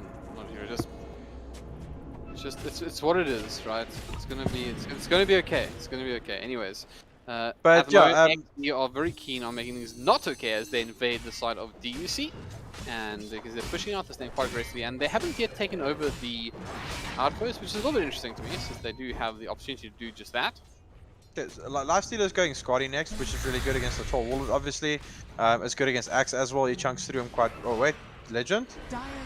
A blast will connect onto the Phoenix, and they get the snipe out with the Assassinate, which we call the Flipe. The Flipe connects onto the Phoenix, No, damage stop there. it now. Stop it now. No, that's enough. I've had enough of you. Like, this I'll is not never what it's... stop. You can't No. stop me. Okay. Oh, they spotted Crimson Tide with the orb. Okay, no, maybe he's a tanky boy. He's going AC next, which I like. He'll probably go AC. Oh, Verand. Oh, nice blink. Okay, just dodges it. Like, just a little blink exchange there. Tips the cap as they run past each other. Little gentlemanly agreement. Axe in his underpants and Dragonite in his dragon armor. Okay, so Muffin Man just TB back to base. This indicates that they're gonna smoke. They're gonna push out the lanes and then smoke up the fight because he was getting free farm bottom. He would not have TP'd back if they didn't want to do something now. So yeah, The they're Oracle grouping that up. is not a hero.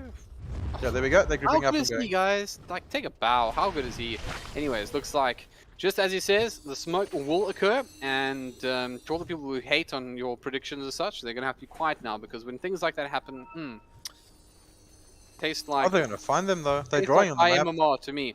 They are looking towards the opposing side of the jungle. Junaid is there. Definitely a tough one to bring down, but Oh, would they're be showing great if bottom. they could. And they are showing bottom, and importantly, FSM's Remedy not here though. going for bottom, and this is a big one for the Crimson Tide. He will go in. The A blast still slowly but surely connect. The A ulti did catch out Remedy, but the BKB was there. The big Phoenix egg. in the back line does mean they have to pull back, but the Where course is beautiful, and they set up perfectly for re-engagement here. However, they do have a lot of work still to be done. They're going to catch out Cuckoo as well, as Remedy's still alive here. Is still in the fight. They're going to also call onto Muffin Man. However, he's able to put a little bit of distance between himself and the Axe. LSA will connect though, and in the end, it looks like DUC will lose this one. 3-0. They took the choice to take this fight. However, the target was a big one, and that is a fish that pulled the fisherman back into, or rather, into the ocean. So they didn't have FSM for that engagement, and I think kind of that was a mistake. Yes, I've kind of been hating on the sniper pick, but if he was there, he could have contributed to an additional 1.25 second stun and an additional 500 damage. So then the AA blast would have probably killed the troll. He could have popped BKB to delay it, but I think when that BKB wears out, he dies there. But FSM was pushing out middle. He wasn't with the team, so just a little bit of miscommunication by Duck, and it's cost him there. I also don't think they should be doing lifestealer bombs with the lifestealer. The hero's mechanic has changed that you kind of use it as a secondary life in these fights, because you can save an ally and save yourself and then get back into the fight. But he climbed into the Dragonite when that fight started, and they used it as a bomb, and it just was it didn't not the work. fact that they just thought that there was an opportunity to just snipe the Well, but then just run in and hit him. Your Dragonite will stun him anyway. I don't think the lifestealer bomb is like you've got a Timber Saw. That's your burst. I don't think you need a. How much damage does it even do? It does 400 damage. I guess that's significant. But no, FSM needed to be with him there, and I think Muffin Man needs to keep this infest for a secondary life. Because Crimson Tide got out there. Like he could have just climbed into Crimson and gotten a free vehicle out of there if he had the infest. Fair comment. With that said, though, it does mean that again we're sitting at the Holy Trinity for XD, the top 3 in the game, all of them being the poking. Sorry, Ski was just poking Crimson Tide there in the middle.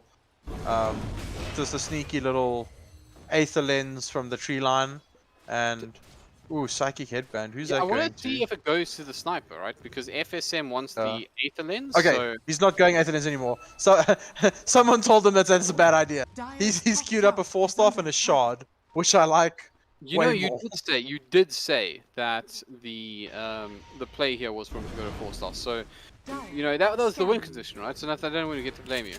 Hold on, they're going to re-engage here. Crimson Tide gets caught up by the core. The Phoenix is there, and this is a lot of damage. However, the BKB was up, and Cuckoo was playing offense as well. As he went onto the back line and did a little bit of extra damage, it means that X is going to back off. However, it did force out the BKB from the DK. That's starting to get a little bit low on its 7-second duration now. Immediate smoke, though, comes out from DUC. And looks like it's going to be smoke on smoke action.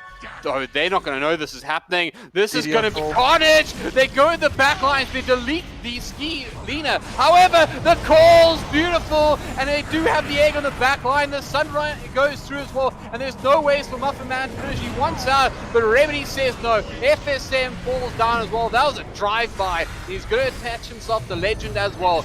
Legend rooted up and will fall. They buy back on FSM as Cuckoo tries to get out. Starts TPing away. Will he get out? Cuckoo does survive. And of course, Roshan being fairly unkind, still only going to be up in 40 seconds, which means that DUC will have an opportunity to fight this again. However, Cuckoo's still got a chip vest on his Zero, and there's GG branches and Cloak of Flames, and is there Cloak of Flames? Yeah, there's Cloak of Flames and bull whips and all types of stuff, but he's got a chip vest. I don't know, but Duck again there, like they went for the Infest bomb play again. He needs to keep this Infest for a secondary life. He keeps being melted by the Straw Warlord. He needs to Infest into the DK when he gets into trouble, but they keep using it as an Infest bomb to blow up Alina, and then they lose their super farmed Lifestealer. And he's starting to fall behind the Straw Warlord now. This Battle Fury is starting to kick in. You're seeing the BKB, MKB, and a Yasha on the Troll. Berend is going for the Manta build next. He's already got the Shard on the Axe. So it's getting scarier because Exdee's draft keeps scaling. They offlane Axe is going to become a carry Axe in about another 5 minutes. And Puck is 1,000 gold away from Axe. Do you know what we need, notAhero? Because I mean, we want to see game 3, right? We want to see it, and we get to be biased when it comes to getting to a game 3. Whoever wins game 3, that's up for the players. But we want to see game 3, right? You know what we need to get to game 3? We need a montage of DUC farming and finding items across the map. We need the energy of the support of the spectators, where they defend their base during their montage. DUC's farm has completely stagnated. Crimson has had this AC queued up for about, I would say, 7 minutes, and he bought the Hyperstone about 8 minutes ago, and he hasn't gotten a single component after that. You look at the Sniper still trying to get that 4-staff. The Timbersaw is still trying to get Kaya Sanj from like 20 minutes into the game. It's 14 minutes later, still doesn't have it. Their farm is just completely stagnated, and it's just they're going for these weird engagements. They just need to kind of calm down, play off the Dragon Knight, don't Lifestealer Infest bomb. Well, about that, bottom lane, Lifestealer needs to infest something because he's in a lot of trouble bot lane. They're going to catch him out. They're even committing the Phoenix down here. Rage goes up. The A+ is actually beautiful. Connect on 2. I think 3, in fact. We've got to be careful in the Phoenix in the back line. Cuckoo in trouble. Self-fuels himself to get out of harm's way for the time being. We will be hit by the LSA. Perfectly timed, of course. That's too easy, they say. And of course, again, DUC find themselves in a very precarious situation. Almost 20k behind. The hero level as well, very significant. So Muffin did get into Crimson Tide there with the Infest, and he instantly Blink TP'd out. So they got the Lifestealer out, that's the big one. But still no progression on these items, eh? Right, they re-engage here onto Baron. They got to be careful. He's a hard target to bring down. The LSA being lined up, which will force out the BKB, but they are able to finish off the act. In comes the puck. Junaid actually may have overplayed his hand here just a little bit. However, they're not going to be able to commit to it because Remedy's on the back line. He wants to deal with the sniper, the FSM. And they do manage to catch him out with the Dragon Tail and back off onto the high ground. So they stay alive a little longer. However, Muffin Man has been... Well, he's got to evacuate right now. He's got the opportunity to do some amazing armor toggles, but he's going to have to do the best armor toggles of his life! And unfortunately, it won't be there. He's brought down again. 80 seconds on the deck at the moment, and they fall further into the hole at the moment. They kind of split up there and just left Muffin Man to die. Like, it was a great start to get Baron on the axe, and then Crimson went back to save FSM on the sniper, and they kind of just leaving Muffin. I do think they need to play around Muffin more. Like, if your pos 4 sniper dies, then let him die. They need to keep this lifestealer alive. Oh, good ulti. Good ulti. Does a lot of damage to the troll. I don't know if it's quite enough. He does have the Aegis, but either way, not going to be enough. Hey, well look, whilst we have this brief break in play, an opportunity to congratulate Elman. Congratulate Elman. Elman, how on earth, please? Almain Kraus. What he said. Omen. Congratulations. Okay, you're just gonna time it with me, right? Are you ready? That is horrible, HellbirD. Okay, just time it with me so we can do it right. Congratulations, Almain Kraus. for winning tonight's event. I see she is here. Is it a she? I mean, is that a female there? Yes. Fantastic! Congratulations. My word. How long have you lived in South Africa? Not Just long your enough, entire life? apparently. Anyways, congratulations. I see that you are here, and I hope you enjoy. Let us know what you get. Tweet at us. You can find Evesports on Twitter as well, believe it or not, at Evesports. And you can go and give them a tweet. Let them know that you decided to buy something with your Steam voucher. We'd love to know. Oh, Ski. Alright, let's get back into the Dota. Mid lane at the moment. Take that, says Ski. Deletes the Ancient Apparition. And again, another 70 seconds where DUC are not fighting fit. And this could be the first set of racks going in. Of course, the first nail in the coffin for DUC as their journey here at EGL 1 starts to fade away. Remedy on the front line still has the Aegis, and he was happy to burn it. Because, of course, that was on his last legs. Wall tossing the phase boots. Can be caught up by the Chakram as the fortification comes out, and it looks like DUC at the very least should be able to defend this for the time being. Assassinate will come through from Flipper onto Remedy. I know why FSM wanted that Aether Lens. I know why he wanted the Aether Lens, because he wanted to upgrade it to Octarine, so he can use Assassinate more frequently. Because that's kind of his only contribution in this game at the moment. Did he not go for like Kai and Yasha or something like that then? Like his only real contribution at the moment are these assassinates. Like that's legitimately this sniper's role at the moment is to every 8 seconds like shoot someone with assassinate. Because shrapnel 65 damage per tick at the moment. Does this axe have a pipe? No, he doesn't. But if he can't throw assassinate, his contribution is extremely low, and I guess that was the thought process, that he needs to be able to do it more frequently. The range is pretty disgusting though. So yeah. What is a better? I mean, does he go for like Yule or something? What would make you happy with the same kind of intent? Oh, nothing. It's a support sniper. A what? Nothing, because it's a support sniper. Stop it, notAhero. You know that there's no such thing as sniper in this game. We've discussed this. I'm not gonna do it. I'm not calling. Elmain, help me out here. He's being kind. It's a childhood water creature. Like no, like it's not happening. But Exdee is struggling to break the base though, so I do think DUC is, but they need to get out of their base. I think like Muffin needs to try and get out of here and carry on farming. Okay, there he goes. He's there's Crimson's bottom with Muffin inside him. Why are they? I mean, it looks like they're trying to hunt him in the back lines, but there's nothing here. They're going to give up immediately. Just delivering him to farm while they're holding the base. Well, that's the great move. Like that's what I wanted them to do. Like I want them to get out of the base and keep farming. Let these supports hold the base. Keep scaling. Get that additional item. The AC is up on Crimson now. He's going Ags next. And they realized as well they can't just sit in their base. Like lesser teams with the pressure that Exdee is applying will not just sit in their base, and they would end up losing. But they've got enough wave clear. Oh, Phoenix! He's been caught with the Yules. Oh, that is very, very aggressive. Baron gets a beautiful call though. They want to try to bring down the Sage, but however, the disarm is there. And Muffin Man TP'd into the explosion.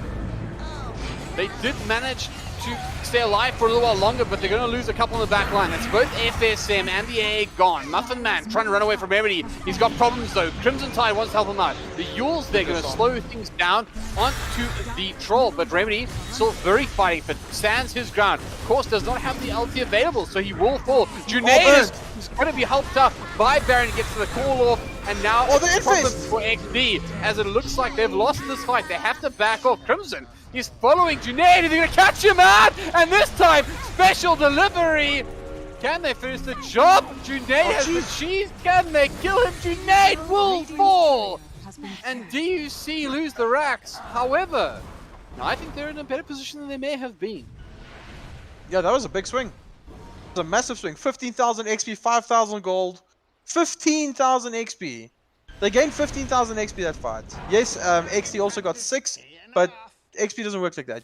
Your team got 15,000. More levels, more talents, more stats. And is Roshan? No. Roshan 6 seconds away? Is it going to be? No. No. Still another 3 minutes. Okay. Oh, Gaben was not kind to duck there, HellbirD. Not at all. If Roche spawned there, getting double life on this life stealer would make a massive difference. But now the DK is 400 gold away from an Ags.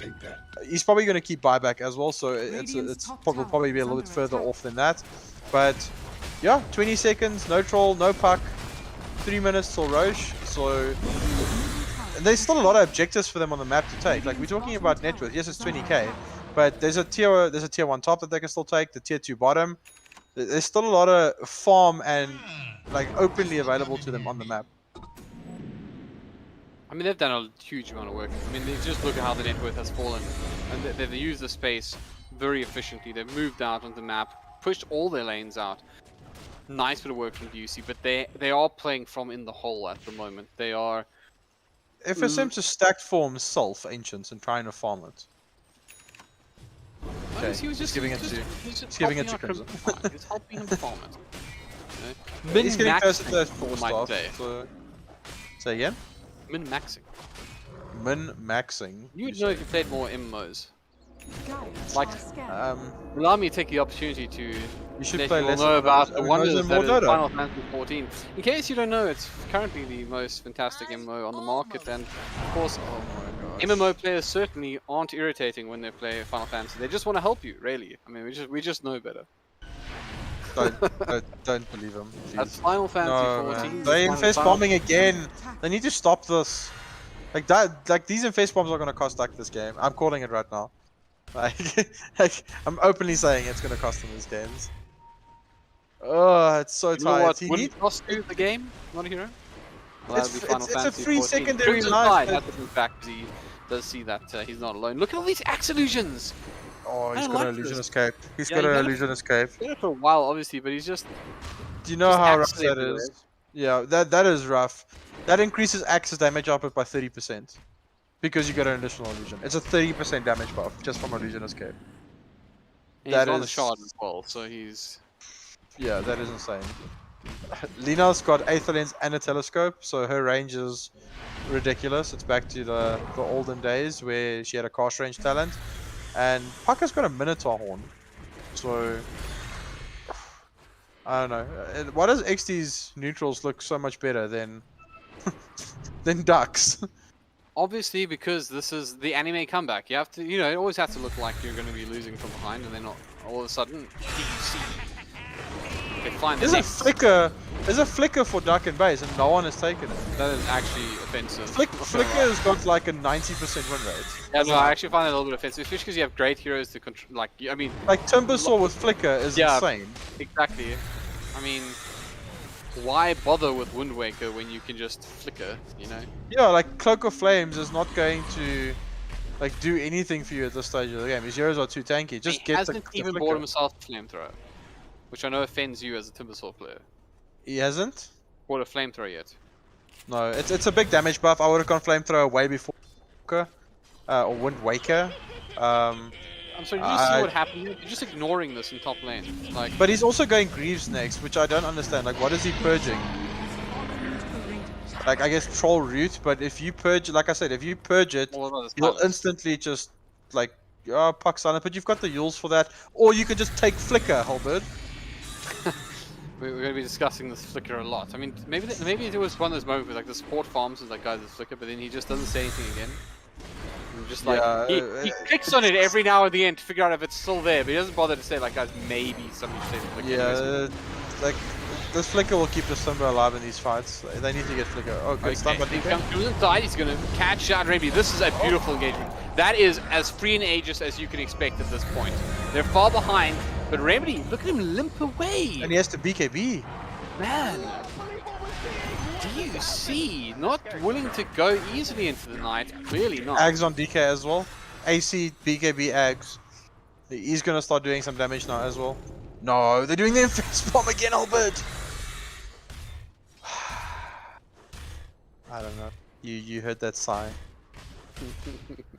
Okay, well if they catch this, then great because it's solo. Okay. Well, they don't know where the rest of the team are. Do they want this? As you mentioned, they don't have a huge amount of information available. They are still tracking down Ski though. However, in comes Remedy and he's going to be able to catch out the Crimson Tide DK. However, he had a surprise inside of him. This fight is DUC's, my man. Remedy, however, he stands and got a line. I'm a falsely liar because Exdee just turned and burned. Crimson Tide in trouble, and they will bring him down as well. 2 minutes on the clock. What do the buybacks look like? Nothing on the DK. He is out of this one. And it looks like the same can be said for the Timbersaw. This might be game. It looks so good. But the re-engagement, the egg, it was huge. And now, massive A by B. Like they're going to be able to take this first set of racks, or the second set of racks in the top lane. And of course, if they probe further, they know that this is game because they have a full 100 seconds to finish up. And surely they realize at the point that they touch that tier 3, there's no buybacks. It's time to fully commit. ulti will fly through, will hit Remedy. Does hurt with the assassinate setting it up. If these Ice Blasts don't hit, they can't fight. Like top lane as well. When the Ice Blast missed, they should have got cut losses and gotten out. They can't fight without this Ice Blast on the Troll Warlord.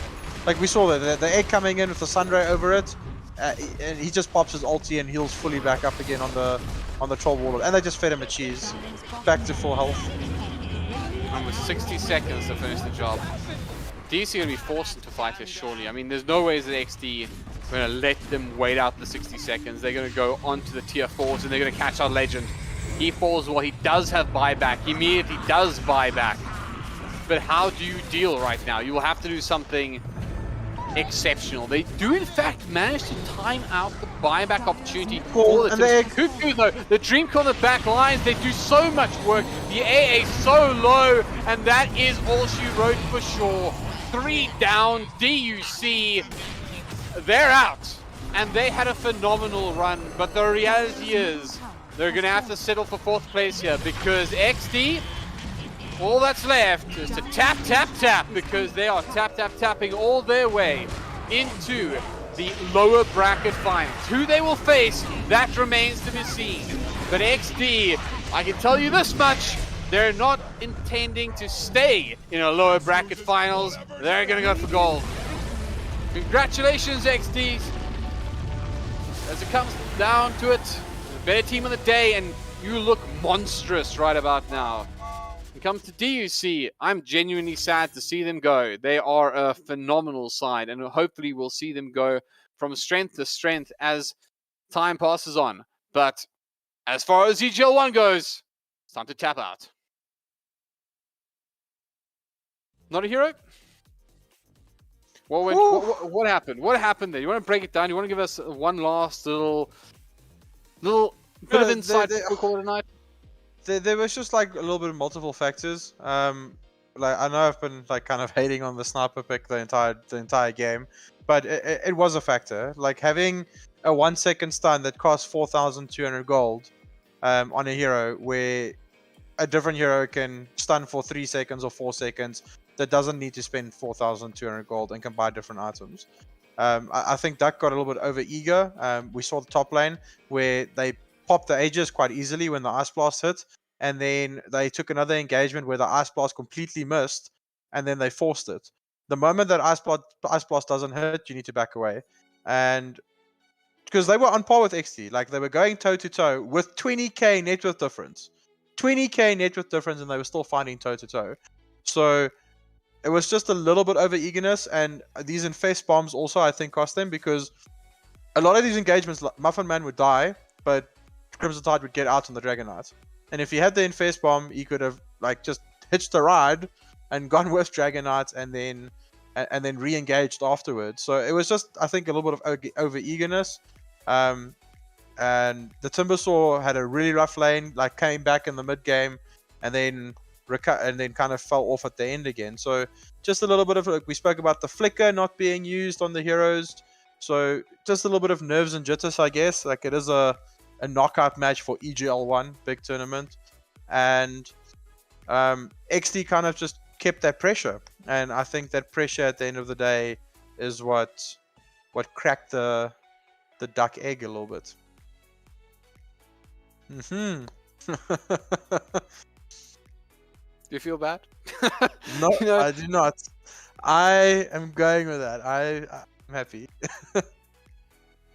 So here's the thing about duck eggs. I learned this today actually because I have a very smart fiance, and she was telling me that duck eggs are quite interesting because people who are allergic to regular eggs aren't necessarily allergic to duck eggs, and I'm guessing that XD are not allergic to Definitely duck eggs. not allergic. Which is the inverse, but you know, the point being, it is what it is. It is what it is. Look, but don't take my word from it. Let's ask one amazing player who I think has been probably one of the choice players of the tournament so far. If we're going to have like a tournament MVP, he's sticking his hand up real high. Let's hear what Baron Biceps has to say about duck eggs. Baron, have you had a duck egg? Do you like duck eggs? What are your thoughts? Personally, I haven't had duck eggs, but not really keen to try them, to be honest. we'll handle. Okay, well, welcome. Congratulations on your victory. Of course, this means that you're going to find yourself in at least a top 3 position. I get the feeling that's not good enough for you, though. Yeah, no, I mean, obviously not everyone wants to win. But I mean, we're just gonna try our best and hopefully we get number 1. But I definitely think we need to smooth some stuff, like just be a bit more efficient and stuff like that. But I think we can take it. Just Pretty play confident. more like game 1. Yeah. I'm kind of curious because, I mean, look, admittedly, DUC seem to have a much stronger performance in this matchup, but what are the... I mean, if you're comfortable, I want to give you like an out, right? Because obviously saying, hey, I didn't feel good about this while Sinister 5 and Energy are still busy watching right now is probably not ideal. But, you know, is there something you're willing to talk about? Is saying, hey, this is something we want to fix? I mean, yeah, personally, I think my Blade Null was a big grief. I'll start with that. I think in this game it was pretty much a dead item. But they were pretty tanky in general. But we also didn't communicate properly, like, mid-game. And then we sort of just reset and said this is what we need to do. And then from there the game was much better. I don't think we landed like a call egg or like dream call egg once. So we were kind of noting about it, like in the early game, like B was kind of having a really hard game because Crimson would kind of just jump him every single fight, and there was no protection for him even to get off an egg. And then I mean, it's also hard because there's like sniper and there's the shrapnel and all the shit on the ground that like stops blink and stuff. All the stuff on the ground, you say? All the stuff on the ground, yeah. So I mean, it's hard to play. It's hard to like initiate against like a sniper in general. I mean, he just shrapnels everywhere and they pretty much get vision there as well. But I think mid game we definitely pulled up our socks eventually, and then the games felt a bit easier. Yeah, you guys like started getting clutch plays. Like when B started getting those eggs out, you had I think 3 or 4 amazing calls where you would like get onto 3 heroes while the egg is going off. So yeah, there's just I think the order of spells being casted was a bit off for the early to mid game. But once we sorted that out, the game was much better. Yeah, no, it looked more solid towards the end there. Very well played. Cool. Yeah, thank you. So no duck eggs, no duck eggs for you in the future. I mean, I feel like I missed half the conversation here because I was just chilling in like. So I'm just gonna say no comment. Okay, so I do have a question for you. It's the obligatory question because here's the thing: we have a whole bunch of people watching right now. Our Russian friends want to know who to vote in the upper bracket, and the South African friends we have want to know your thoughts. So, of course, in the upper bracket, we're going to have Sinister 5 versus NG Esports. Who do you think is going to win, and who would you actually like to play against? If I had to say based on like recent performances, I think Energy will win that one. And I think we want to probably play Sin 5. So you want to play Sin 5. So Yeah. you're pretty much you're expecting both the way you anticipate it to go and the preferred outcome is the match you want to play against is Sin 5. Okay, gotcha. Yeah, I'd say that. Okay, good. All right. Well, anything else from your side, notAhero? What was with the techies ban, and then you guys changed it when the lobby was remade? No, that was just a meme because we knew the okay. lobby was gonna get remade because we got first pick twice both games and we should have had second pick. So yeah, it's nothing. I really thought it special. was a little cheeky throw out to Sin 5 there to say, hey, we're coming for you. So I'm gonna keep interpreting it like that. So I'm not gonna change my mind. I mean, see it as you like, I guess. But I mean, if you want, I can say that. If you want some beef, you know. Yeah, throw the beef, make the beef. Let's make it happen. But yeah. We invite you to okay. So you don't like duck eggs? I mean, there's beef one. I mean, the awful thing to say, by the way. I couldn't believe you would make a comment like that. And then also, so, you know, you want you wouldn't say some beef about Sinister 5, were you? No. I mean, we'll talk smack after the games, I guess. Proofs in the pudding. No. You know? I'm not letting you off the hook. You haven't watched enough of the broadcast. I don't do that. I mean, let's go. I'll just say that if my range creeps don't get hooked, I'm happy. Okay, Fair I like enough. it. So final question, then we'll let you go enjoy victory. What does it feel like in the camp at the moment? How are the guys getting along? I imagine you're in a good space, but give us some insight. I mean, our team mentality is pretty much like we just a bunch of friends playing together. If we lose, we don't like get angry or anything like that. I mean, we obviously look over the games and stuff like that, but I think the nice thing about it is no one really tilts. And like even in the games, if we do win, B's always there telling us to like just relax. Still gotta do this. So yeah, I really enjoy playing with the boys at Exdee, you know. And I just want to give a shout out to Reddit. You know, he's our diehard fan. Every game he's watching. Yeah, I really appreciate it. I will mirror that. I really do appreciate the support. That I think he's watched not just all of your matches. I mean, he's definitely most vocal in your matches, but he actually watched a lot of the matches here. So I'll give that tip of the cap as well. But all right, we're gonna close things off. There's you know that we're slowly starting to dip in numbers, so it's time to shut things down. But we're gonna give you an opportunity to finish things off right. How do you feel? And this is very important. You have to get this right about chicken mayo pizza. I'm a Hawaiian pizza guy myself. I haven't really ordered chicken mayo pizza, so. And make sure that never changes. Ladies and gentlemen, congratulations, Baron. Congratulations, Exdee. Thank you so much for tuning in. We're going to call it a night right here, right now. But here's an important reminder. We have a match on Thursday. As usual, we're going to see a really, really important match up there. But here's the big thing. We're going to be casting this weekend as well because we're going to wrap things up. It's all happening here. This is EGL 1 week. So make sure that you don't make any plans. Make sure that you are, you have the generators filled up, whatever you need, because this is going to be the week for EGL 1. On that note, ladies and gentlemen, we will wish you good night. Thank you so much once again for tuning in. It's been an absolute pleasure. And we will see you soon for some more EGL 1 action. Good night.